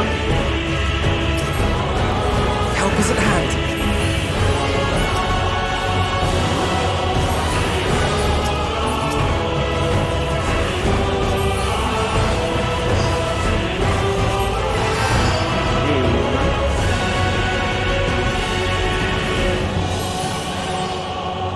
That's the cooldown one. We have our offenses. Yep. Damage, dots, AoE.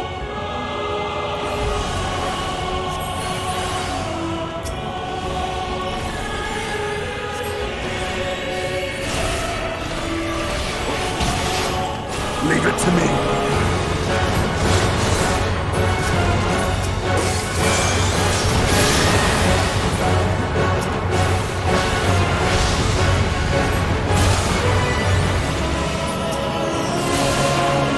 I thought it's like you got like level yours ones.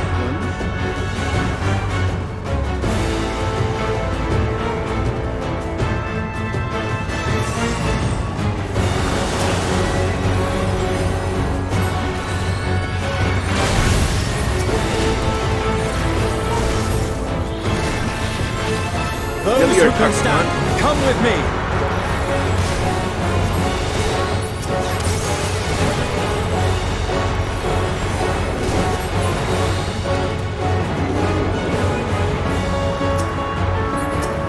You're safe now.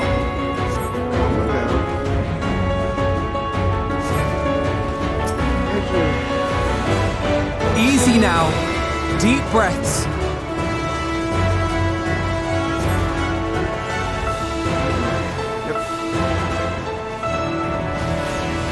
Worry not for the refugees, but for yourself.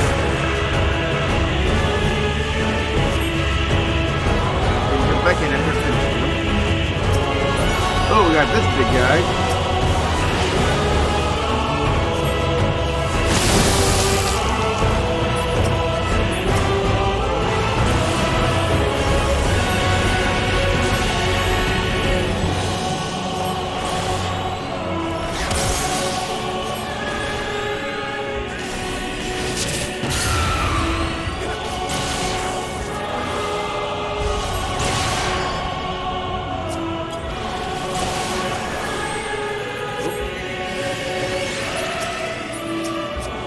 Shit.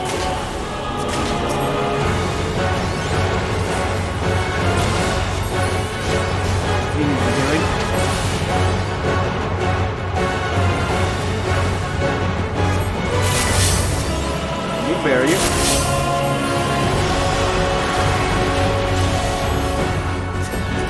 Actually, Cook's gonna scare you.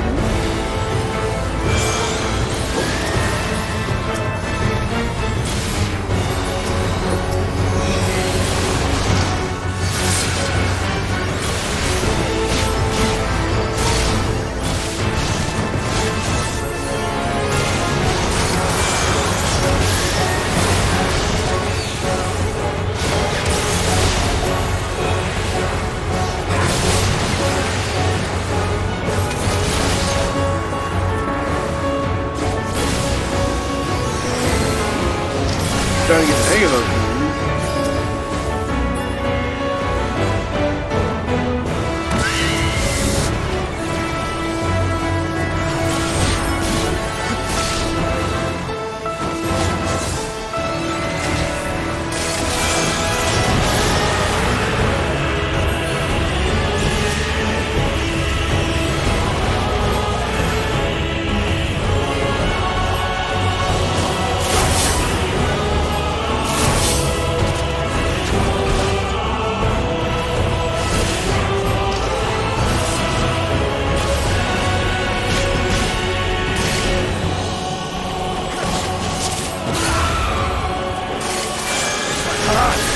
But not hard enough!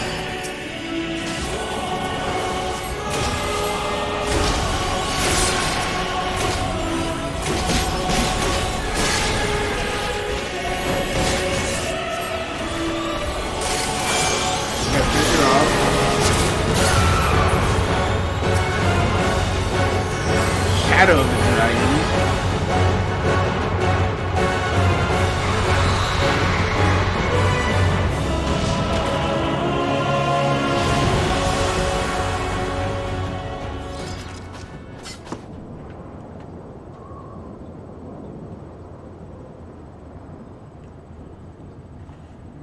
Help! Someone, please! What?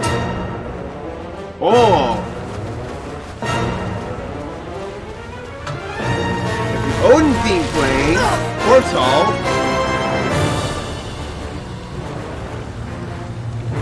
No. Don't. I don't want to die. Forward! Let not a single fiend escape! Hey! Garlemald to the rescue! Wait, that's... Euless and the army.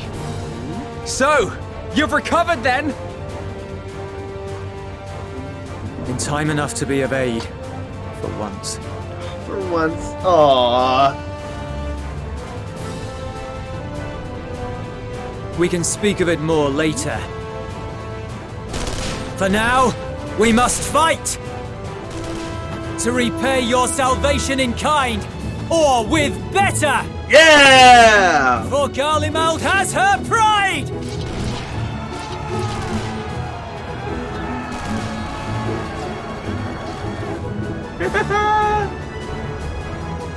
Of that I've no doubt.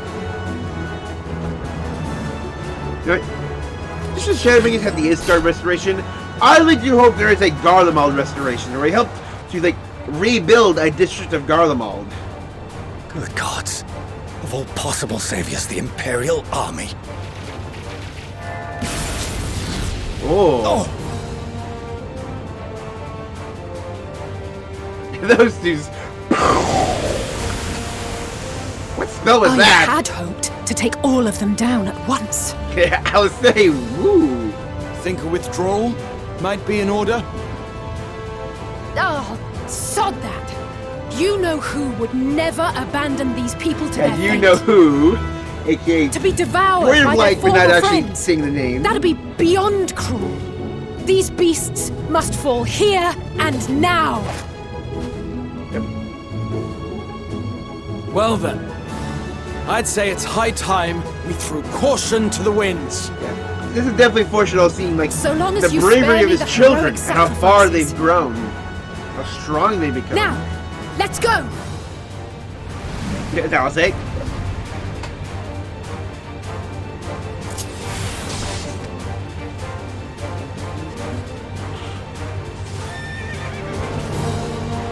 Flare, Scourge, Country 6, Vermilion Pledge,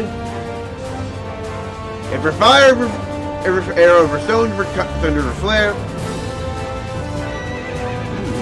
Core, Repose, the Shroud of Delvin, Engagement for Holy Scorch. Yeah. Got that, we got for Cure, we got Embolden.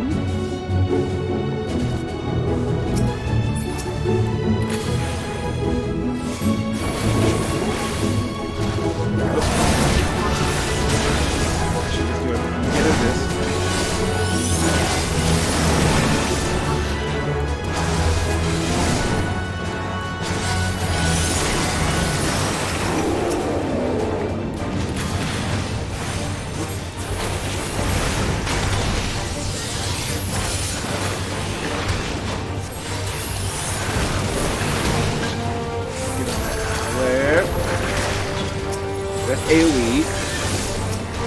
Yeah, all their finishers were made AoE now.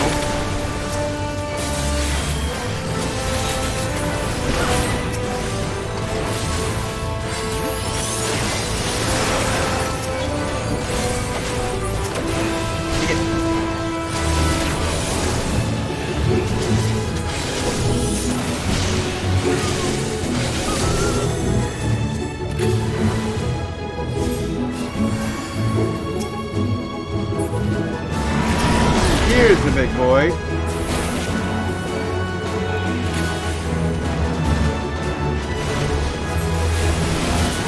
And Bolden going. I'm fine.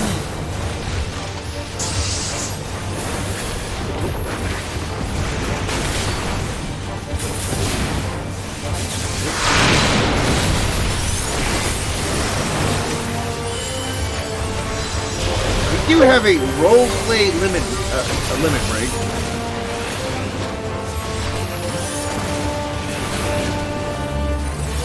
But I'm pretty sure it's actually gonna happen about that.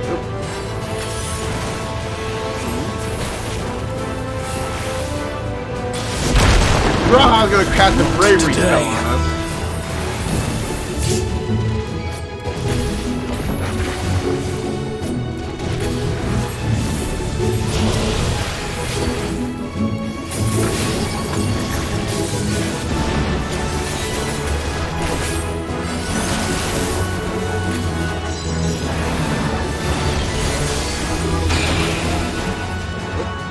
Take the other side.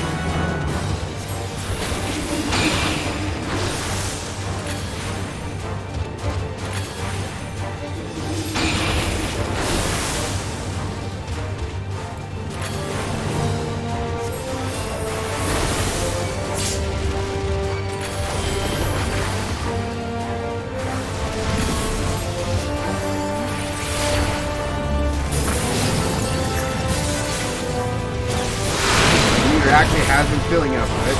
I'm not done yet. Vermilion Pledge is definitely how our league finishes.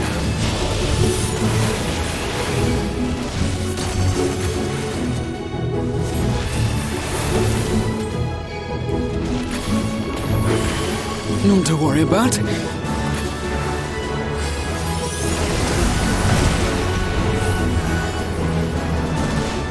The air crackles with energy. Find cover!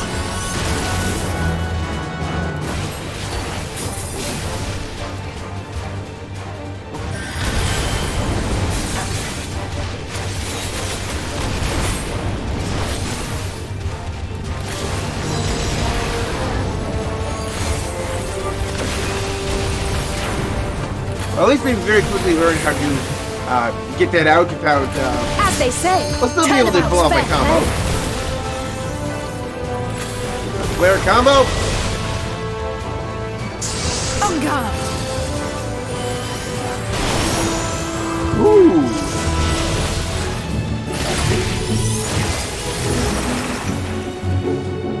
That was quite the big number.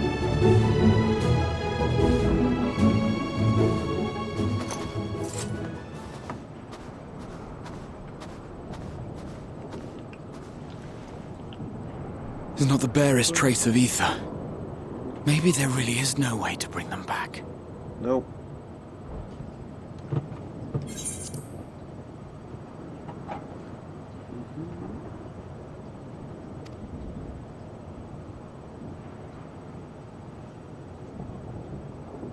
Thank you for saving our lives once again. I remember you from Purusha. You helped us there too, didn't you? Yes, you did. Ah, you're from Palaka's stand. I'm glad you're still in one piece.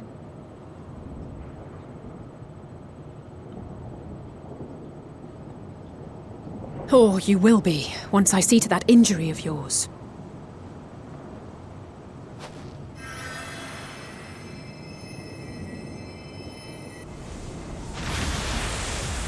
There it fades. Look out!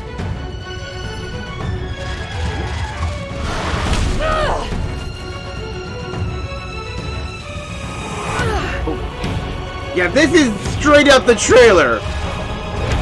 Finds her, she's holding her side like that. Yep, and then like he takes our place as the paladin. Yep. Get out of here!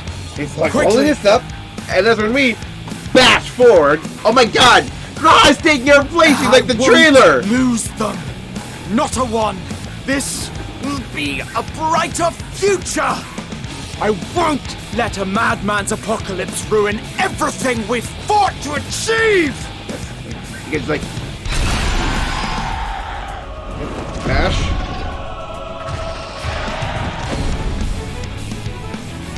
Did he just stop it there with that one strike? Get it together, Alize. You're embarrassing yourself. And in front of Father, no less. You might never measure up to our champion. Damn well be good. Give me no sense. But we ask too much of her as it is. You mustn't let our sword in the darkness fight alone.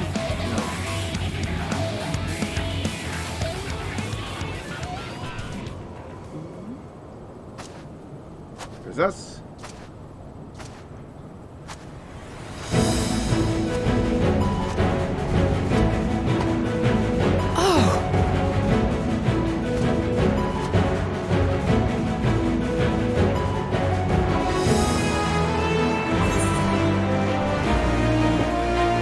This is precisely why you should never skip your squat regimen. Yes, squat joke.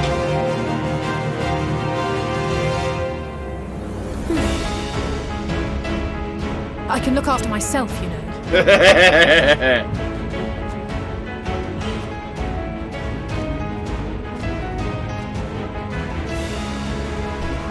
Everything's in order, I trust?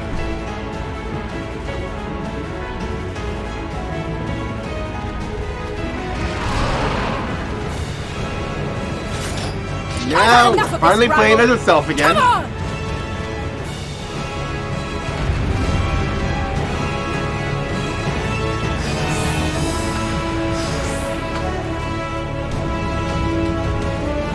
Oh, a trio for the ages.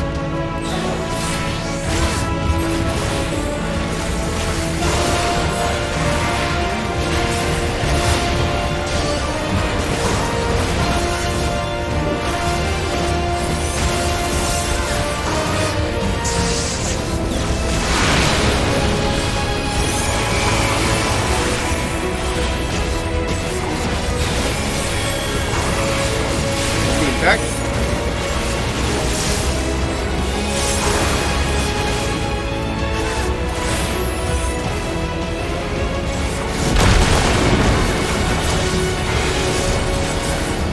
Just the beginning. That death.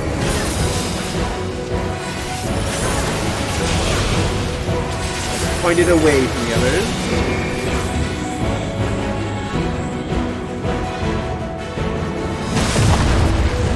This thing. I had a feeling I'd find you.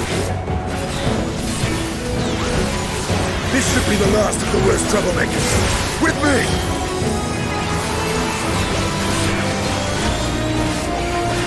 Wave of low.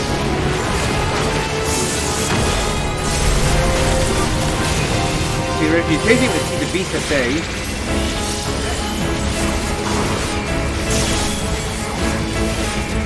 Well, I do think this is still a very damn good song. I actually don't feel it actually measures up to High Treason.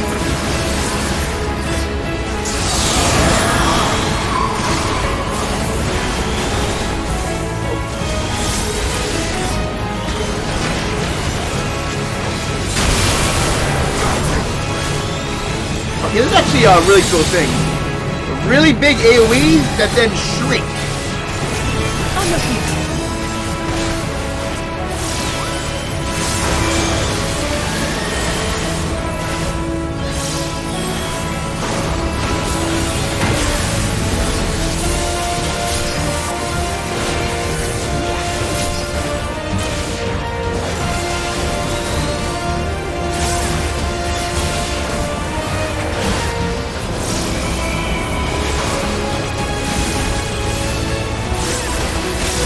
Let me turn grit on, actually.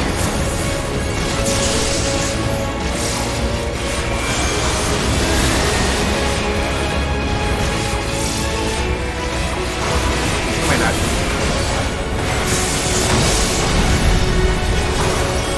Leave the healing to me.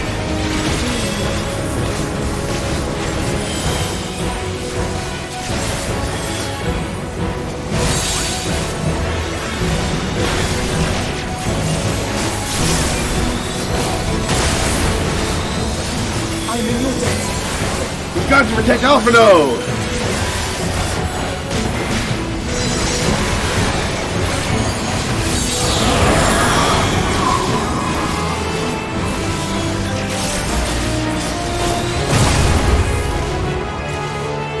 Now, Throw and shrink. where were we?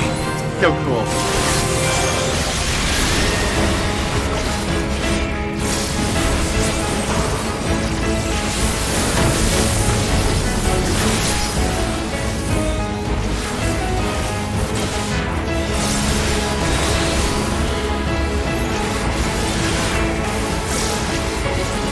there. There we go. Duty complete.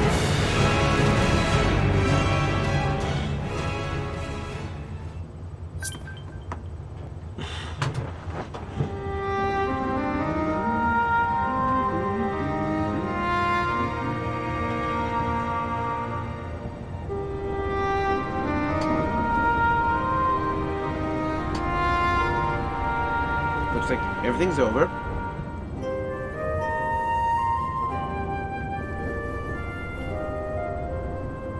You must board without delay. The ship will depart ere long. Your offer to host us in Sharlayan is most appreciated. But will the final days not soon fall upon it as well? That's why we're leaving the star. Your hesitation is not unwarranted. The satrap entrusted me with your lives, yet I have failed your comrades. Didn't save all of them. Nor are you wrong to fear that this corruption will continue to spread. I cannot promise you complete safety, even in my homeland.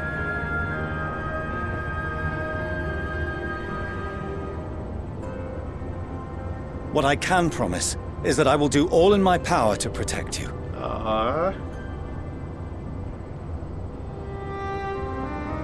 He does care in his own ways. That power is not inconsiderable. Even now, my countrymen are preparing the vessel that will deliver us to a sanctuary on the moon. On the moon! Join us on our journey there, and beyond, to new horizons. Come to old Sharlayan. Please.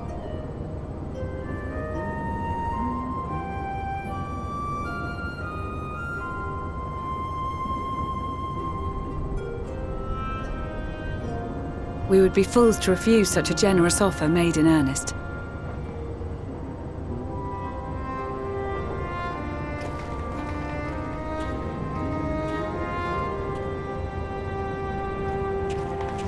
It seems they've a new destination.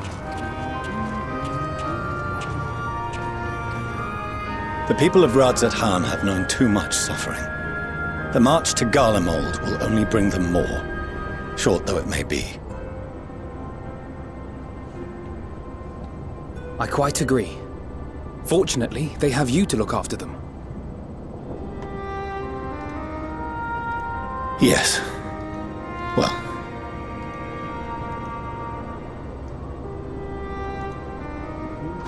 Behind you! Just there! What is it?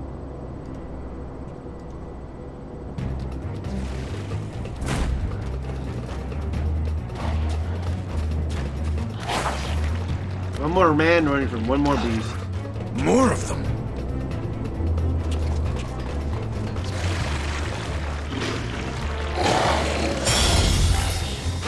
A Reaper? Xenos?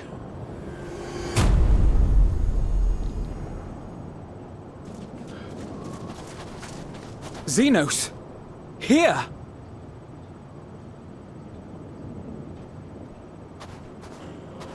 You'll be all right. Hurry to the airship.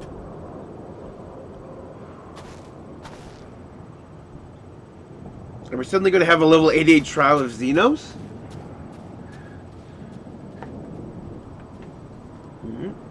Because, yeah, we're like...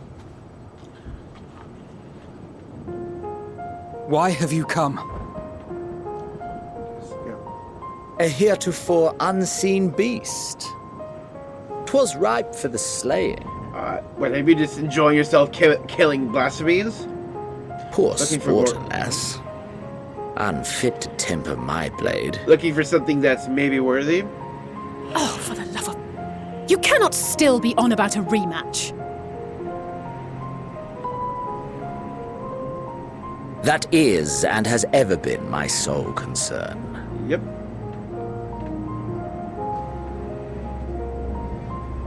That story. You, on the other hand, are fixated on a different quarry. Your passion pales before mine, yet neither hate nor despair seems sufficient to recapture your misdirected bloodlust. What do you seek to inspire? Rage? Cool. So, I hone my blade, and I wait.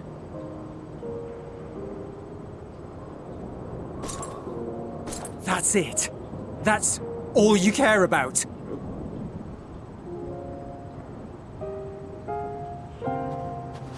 Heal us. Garlemald is in ruins. Our homeland, the nation you rule, is as good as gone. Along with so many of its people. Not just soldiers like us. Not only those who fought and killed for power and duty. Innocent civilians. Xenos has never cared. Murdered by their own flesh and blood. Lost and confused as they breathed their last. While we who survived with our lives and minds intact were left to freeze to death. The Eorzeans tell me all this was your doing! You slaughtered your countrymen! You did! For what? For nothing, in the end. So much And he just wasted dismisses effort. all this. You. Everything was... You bastard! For your own sake, Eulus, you must control your anger. Unless you become a beast. It will serve no one should it consume you and see you transformed.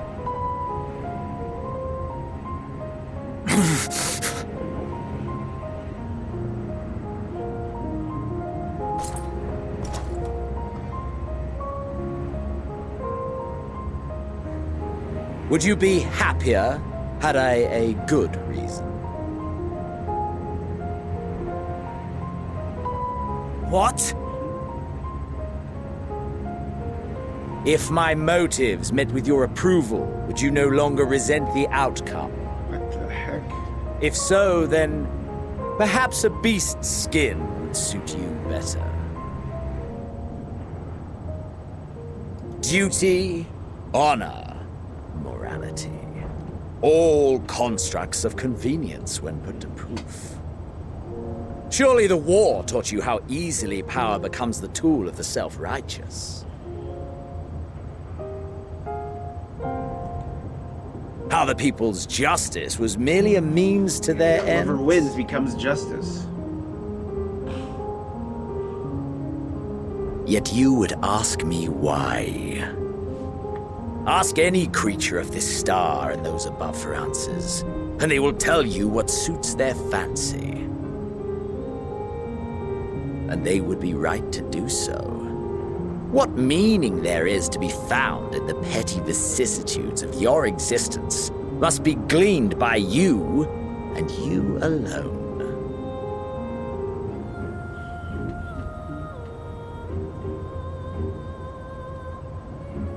Should you seek it in battle in the fruitless pursuit of my demise, then come.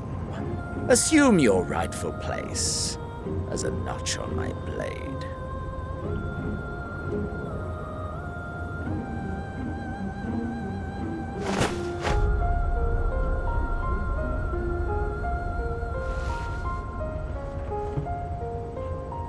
You are a blight on the Garlean race, and there would be no more satisfying way to expunge it than by beating you to death.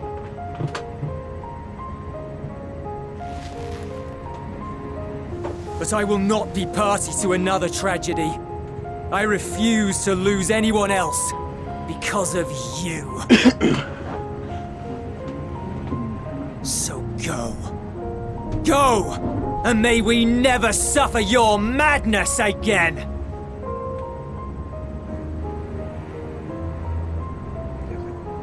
That's why he is now Xenos Survivor. Xenos! Did I say Varus on accident? Oh, I don't. I don't know. I started an accident. Perhaps you found meaning in living this way. I cannot deny you found strength. Yet if you only pursue your hedonistic pleasures and pay no heed to the plight of others, then no one will give you the time of day. You will never get what you want. Not even the battle you pine for so dearly. Are they going to try an actual redemption story for this asshole? You'll be alone for an eternity, and you'll deserve every agonizing second of it.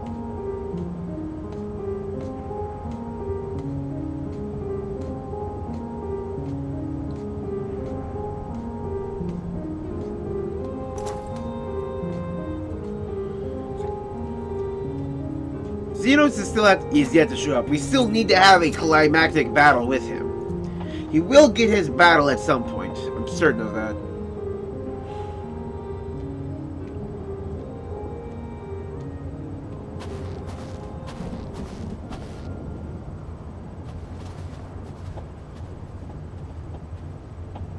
We're ready to depart. The refugee ships will be leaving shortly, but I've asked mine to remain for the time being. There's room enough for you to join me on it, if you wish. Trying to ask them. Do contain your surprise. I needn't agree with the Scion's methods or intentions to acknowledge that their deeds are deserving of gratitude. We appreciate the offer. But might I ask why you are delaying your departure? I presume it is not solely for our benefit. I must visit Garlemald ere we return to Sharlayan. Having caused such an uproar, it is only meet that I explain myself to the Ilzabard contingent.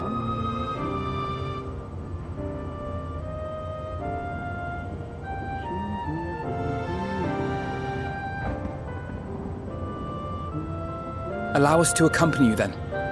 We should be glad to facilitate, given our familiarity with all concerned. If you would like to join as well, Eulus, we can speak of recent events on the way.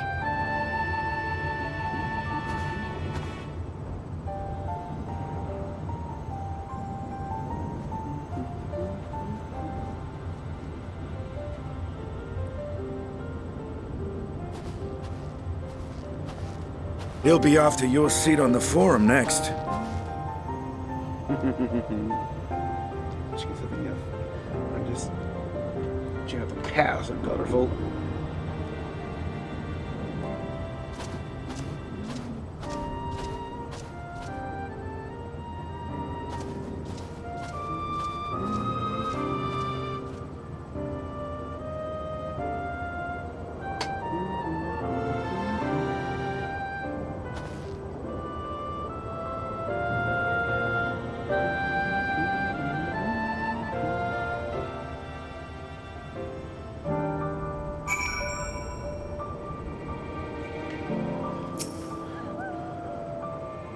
You know, standing there, so carrying and unrepentant, because I don't know what came over me. Just blurred out the first thing that came to mind. Looking back on it, I stand by those words. Hard to say, I hope they won't incite him to further villainy. To be honest, I doubt he remembers what I said. Alright, enough about all that. It's good to see you again.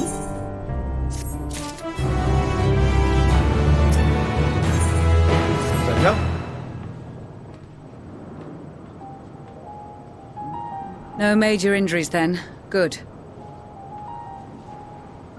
I briefed the recovered soldiers and sent them on their way as quickly as I could, but nevertheless feared they would not make it in time.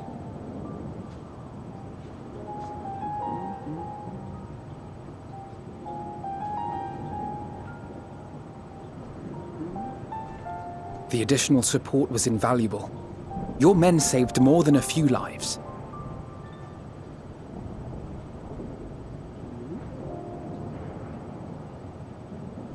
Though not all, I regret to say. Yeah, the different past ones. I take it that I'm addressing Lucia Junius. I'm the Forum's envoy, Forchano Leveilleur. And you are owed an explanation for these most dire developments.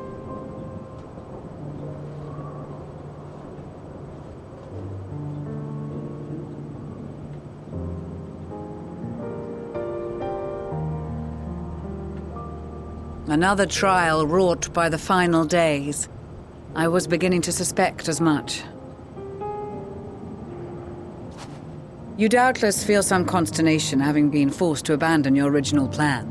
But trust me when I say you were right to send the refugees elsewhere. Beasts have been sighted within the capital. Perhaps it was a stroke of grim fortune that the population was decimated beforehand, as they've yet to appear in any great number, but in time. In any case, Maxima leads the remainder of the contingent in an effort to cull the creatures and evacuate the populace as we speak. Once the airships have taken to the skies, I pray your men can be persuaded to join him. You'll permit us to retain our weapons? I wouldn't have sent you after the Scions were I expecting you to stab them in the back. And I, for one, would not consider past transgressions more relevant than future contributions. Regardless of the circumstances that saw us at odds before, we need men of courage now, more than ever.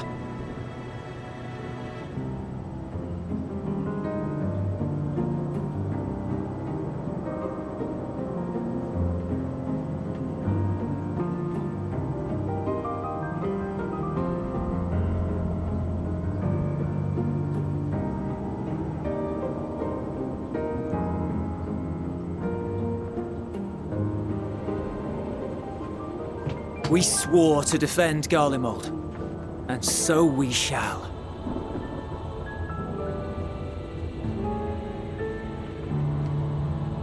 It seems you have everything under control. You will excuse me then, for mine own duties await. A moment, Master Fortuneau.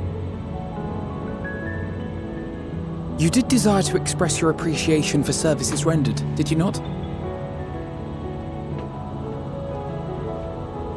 I did.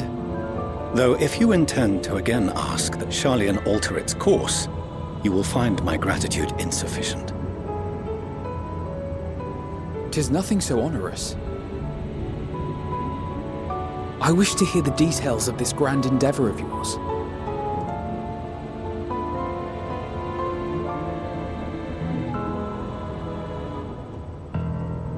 Do you swear to listen and to learn, and not to embark upon some scheme to impede us? I swear.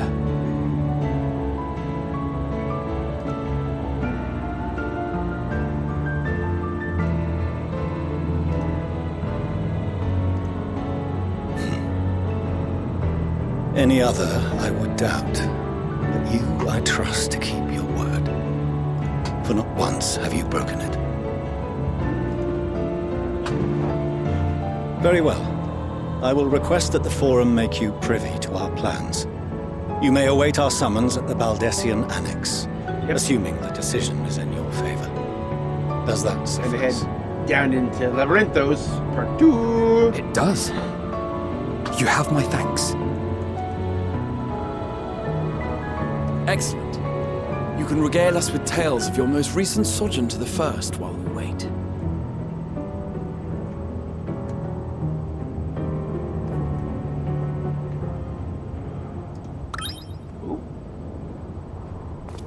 Did you hear something just now? Oh.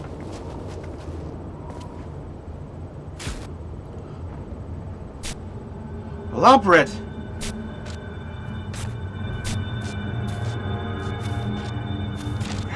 What happened to it? What happened on the moon? Oh, pudding way.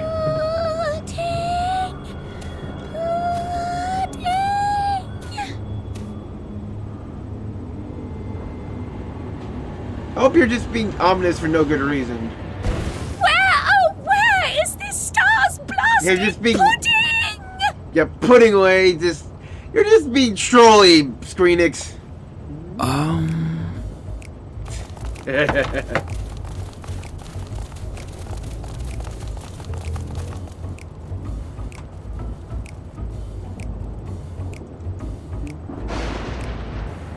dawn may banish even the darkest night. Hey, and to this bitter clime bring warmth and comfort. Glad to have you back.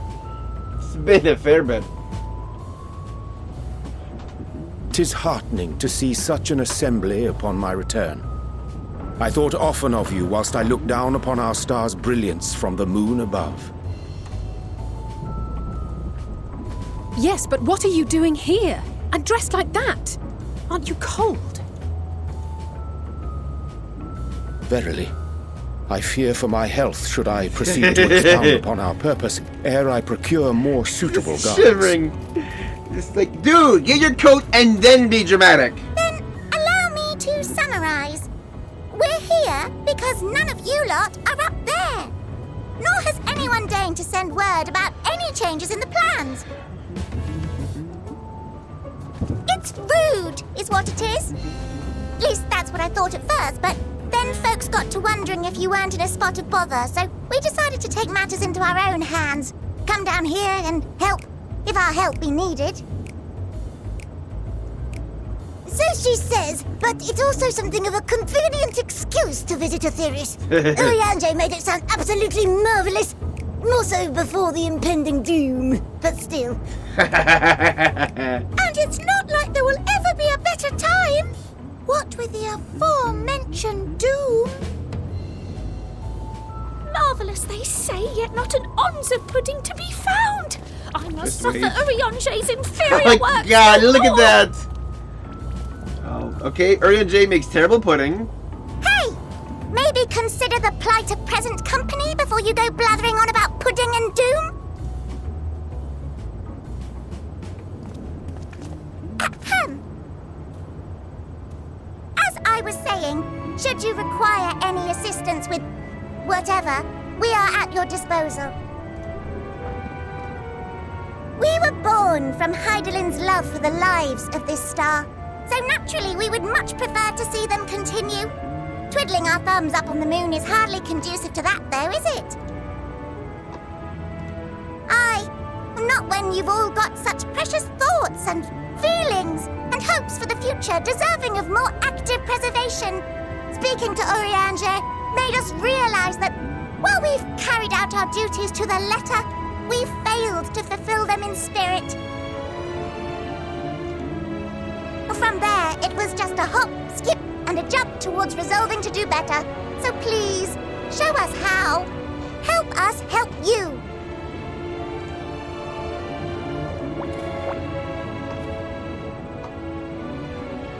Forgive me, but are they... Yep. Thy distant collaborators, indeed. Hail, fellow, well met. You'd be a member of the Forum, would you? It's an honor and a pleasure to meet you at last. I'm Livingway, Heidelin's right paw. That last bit is very important, as am I, if I may humbly say so myself. I bid you welcome to our star, Livingway. On behalf of the Forum, I thank you for traveling such a distance to meet us. As you have surmised, preparations for the Exodus have not proceeded as smoothly as we had hoped. I should be happy to personally escort you to our headquarters in Sharlayan, where you may advise us as you deem fit. Yay.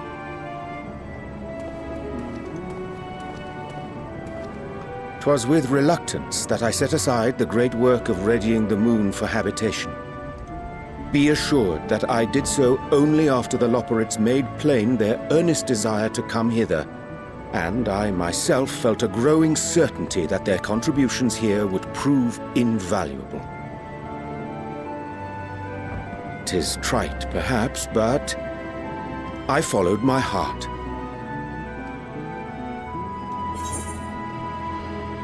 Good to have you back.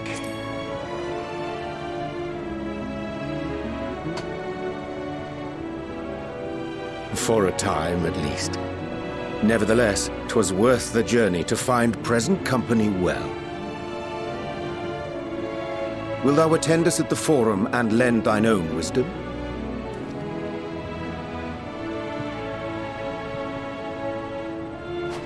that's all quite settled, can we start moving before Urianger catches his death?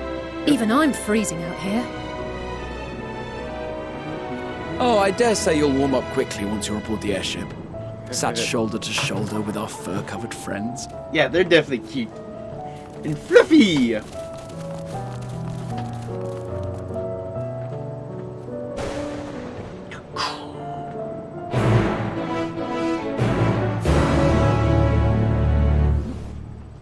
I definitely have a little bit more of time left for stuff. Ooh, good, we're here. Nursing Master Potional, with as none plus as we to learn the identity of Highland's lunar custodian, we soon discover we have much more to offer the Forum. Let's just return to the Annex forthwith. We may yet have time to discuss the recent adventures ere we are summoned to the rostra.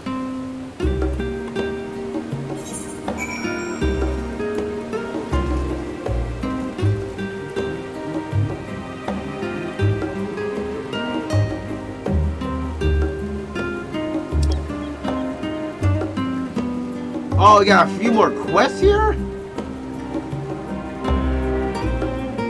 For the love of pudding, of course.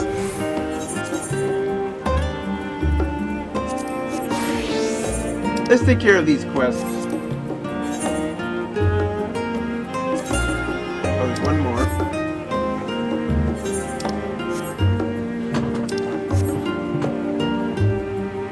Let's take care of these quests and then head to the Valdesian Annex tomorrow.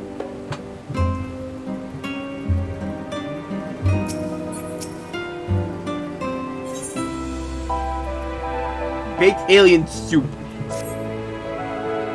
Hi, Mr. Valdesian, aren't you? Please, I need your help. Recall some cute, chatty little rabbits were here with your people the other day. One of them fell in a pudding way, later came asking for pudding. Fortunately, didn't have the money for it. Then paying, the boss insisted having him help around the place. Your mom is, he doesn't understand how things work. It must be very different where they come from. Hey, give him a moment. You think you could accompany pudding weight on his errand? Nothing complicated. Just collect data in the list. I can't offer much. Maybe a little something in for your troubles.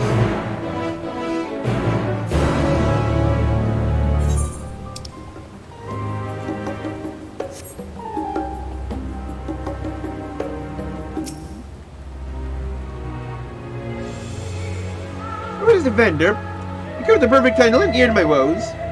Ever since Urianger told me about it, my dream to taste the pudding of the star. Alas, the dream's been dashed, my quest for gastronomic pleasure thwarted, and what's something silly called Gil? I heard about this Gil before coming here. Who would have thought I needed to eat pudding? My heart's desire is forever going fulfilled. Truly, I could eat pudding? I'd do as fancy things with you? I'll do it! For love of Highland, I'll do it! It's a metal mold, some Delmont's Fellow's cookbook, and a bottle of cacao milk. And we need, yes, let's hop to it.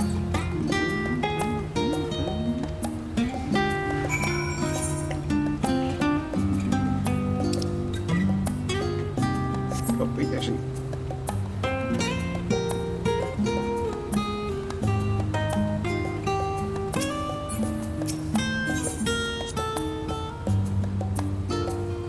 Yeah, definitely. Yeah, it says also a requirement to progress in the story. Yeah, just like before, I don't only have to get in a high enough level, but be far enough in the study. I would not be surprised if it's unlocked the final zone.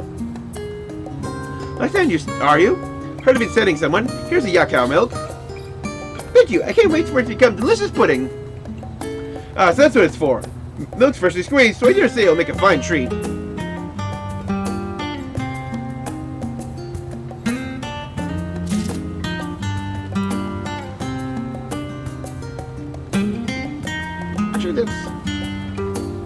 Randomize.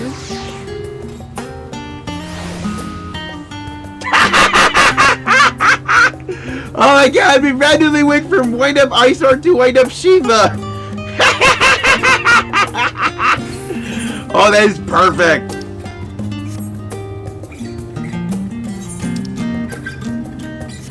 Okay, I got it. Anybody in? Yes. I have to share that FC chat.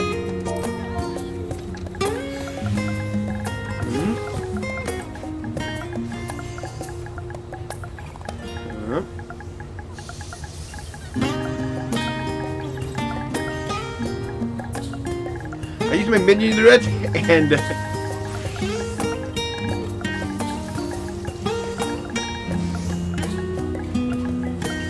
Wind up. Ice Heart.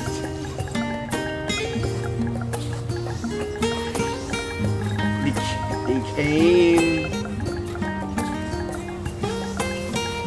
Wind up. Shiva.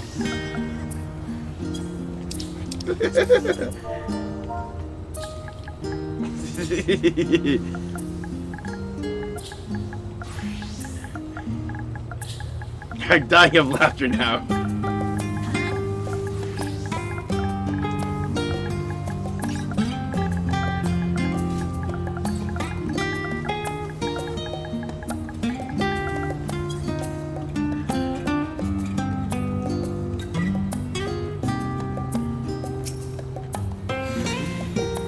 What love you and your little bunny friend with? Get a mold. Something suitable for making delicious pudding. Do you have any? I do, as a matter of fact. This is from last time, I take it. I'll go ahead and put it on your account. Thanks for the custom.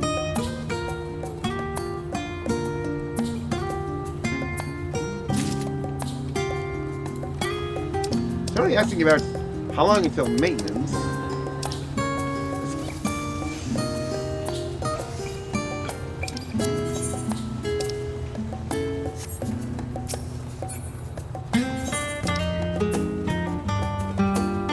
I might as well pick up other quests while I'm going.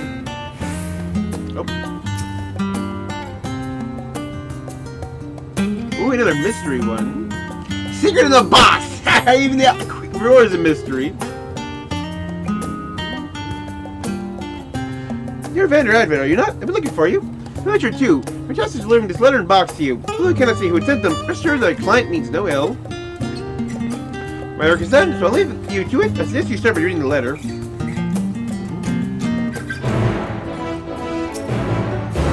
There's a gift for you in the box if you could open it. You also must acquire 3 keys, the key for which are somewhere in Shoreland. Solve the following riddles to find them, and do have try to have fun. This is a game after all. Towards wisdom aspiring, a keeper doth gaze, by young lions acquiring a new trail's blade. The mind is a muscle, and the rest it doth grow, so let all embrace slumber, the better to know.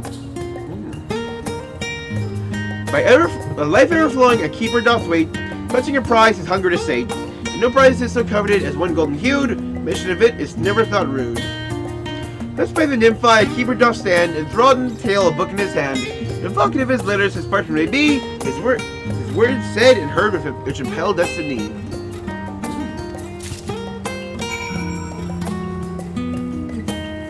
That's cool. Putting away! Stop flying!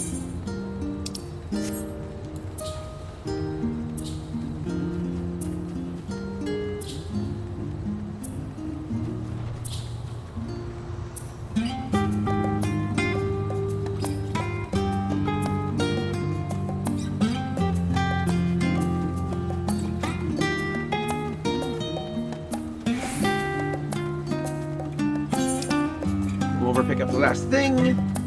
Also pick up this quest and booking books. We gotta go up.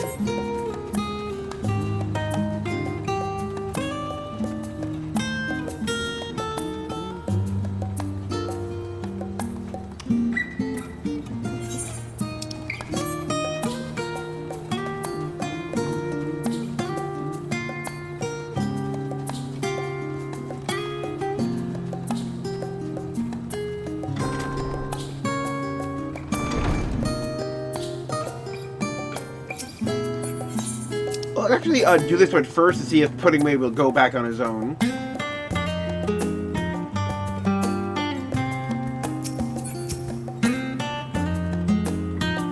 I think the cookbook we're looking for. No sense it's already checked out for us, so why don't you just grab it and bring it back?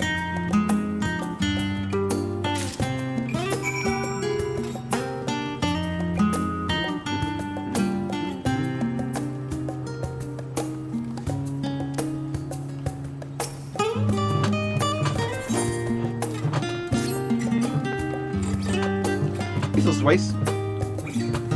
I see you around Nomino as of late. You're an adventurer, yes? I need to seek you out. I believe you have tasks rather suited to your abilities.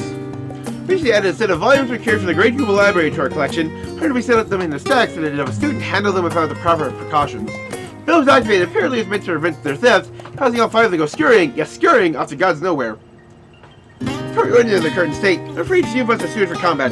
You, however, books should be simple enemy to best, if it comes to that. Therefore, 5 volumes of skulking about as present. I'm afraid it's a solution that should calm their rage somewhat. Took quite a few knocks on the spine before they carried them to safety. You're so kind of collecting for us. Thank you. Godspeed. Wow. The books themselves got up and ran away.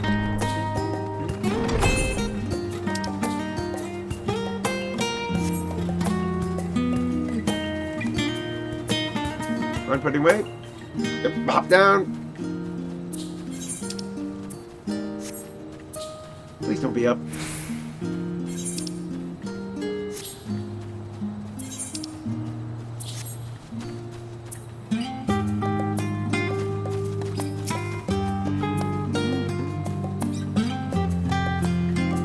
Vicious volumes. Oh.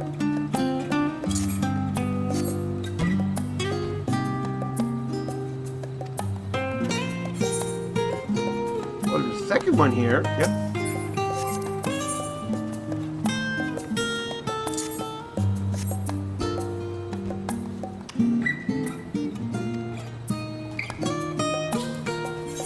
Maintenance is going to start happening pretty soon.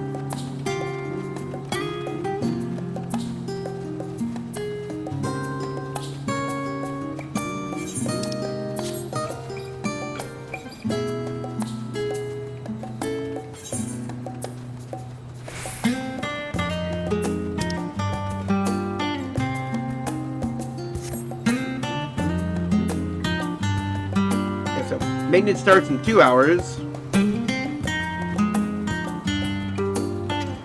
Oh, I got a mail. The mail is probably some kind of reward or something.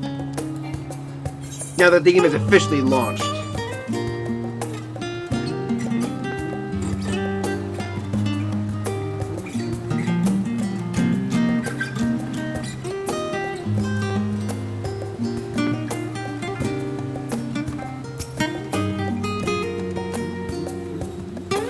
How'd it go? Were you able to obtain everything?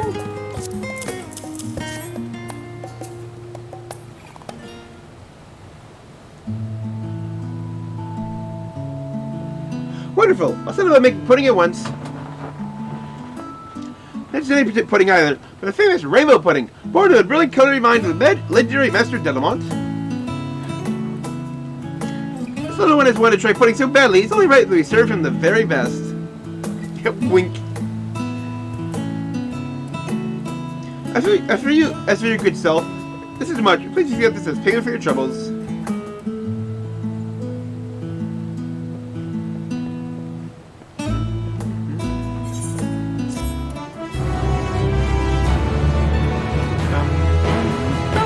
At last, pudding is the star. Can I taste it? So much better than Noyanji's lackluster offerings. Thank you ever so much. Because of you, not only do I get to eat pudding, but I'm thinking too about their making to boot. I sure as my name is Puddingway, I'll never learn as much about this toothsome treat as I can. Who knows, someday maybe you'll be able to make your own rainbow pudding. I can just imagine actually saying that to him, and he just gets stars in his eyes. Okay, so I think this remaining side quest I would not mind just like doing them off camera because I'm gonna wrap up now. It's 10 o'clock.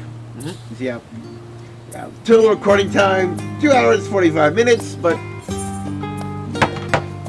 that's just like login savage. It's probably gonna be the same thing tomorrow. I hope to get home a fair bit earlier, and hopefully I can because like so it's pretty much like. So anybody who didn't want to turn in is pretty much going to be any time after 6 is when I'll start. Because, like I said, I'll only start after I've logged in. I am absolutely nuts to starting at 6 and sitting there for an hour waiting for the queue to pop.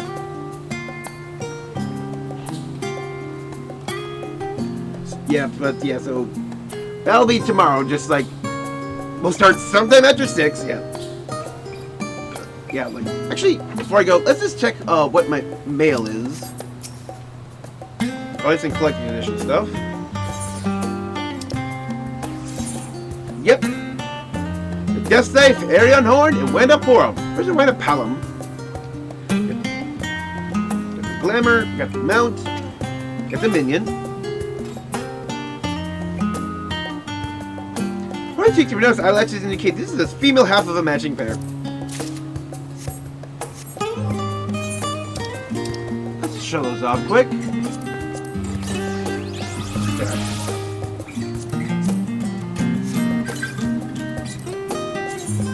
So like this is like the Glamour. Oh yeah, look at that, it glows an awesome red. Well, that is good.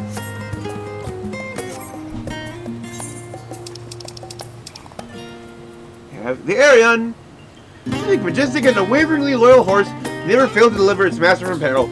Such traits are found in fact, as divine steed descended from the heavens, a sequence possessed of a true and virtuous heart, with whom it may right the wrongs of the world. Yep, that's all for today. So, this has been Avenger Advent. I stream every day here on Twitch, usually starting at 6 o'clock p.m. US Central Time.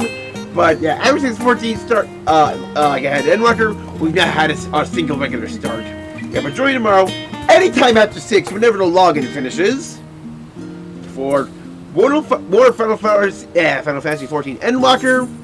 Yeah, I'm gonna likely I'll do these quests, but not turn them in. I'll likely do a roulette also to get Sam up to 88. And tomorrow we'll continue the MSQ. I'm actually going to wait till both of my main jobs are 89 before I go back for role quests. But until then, good night everybody.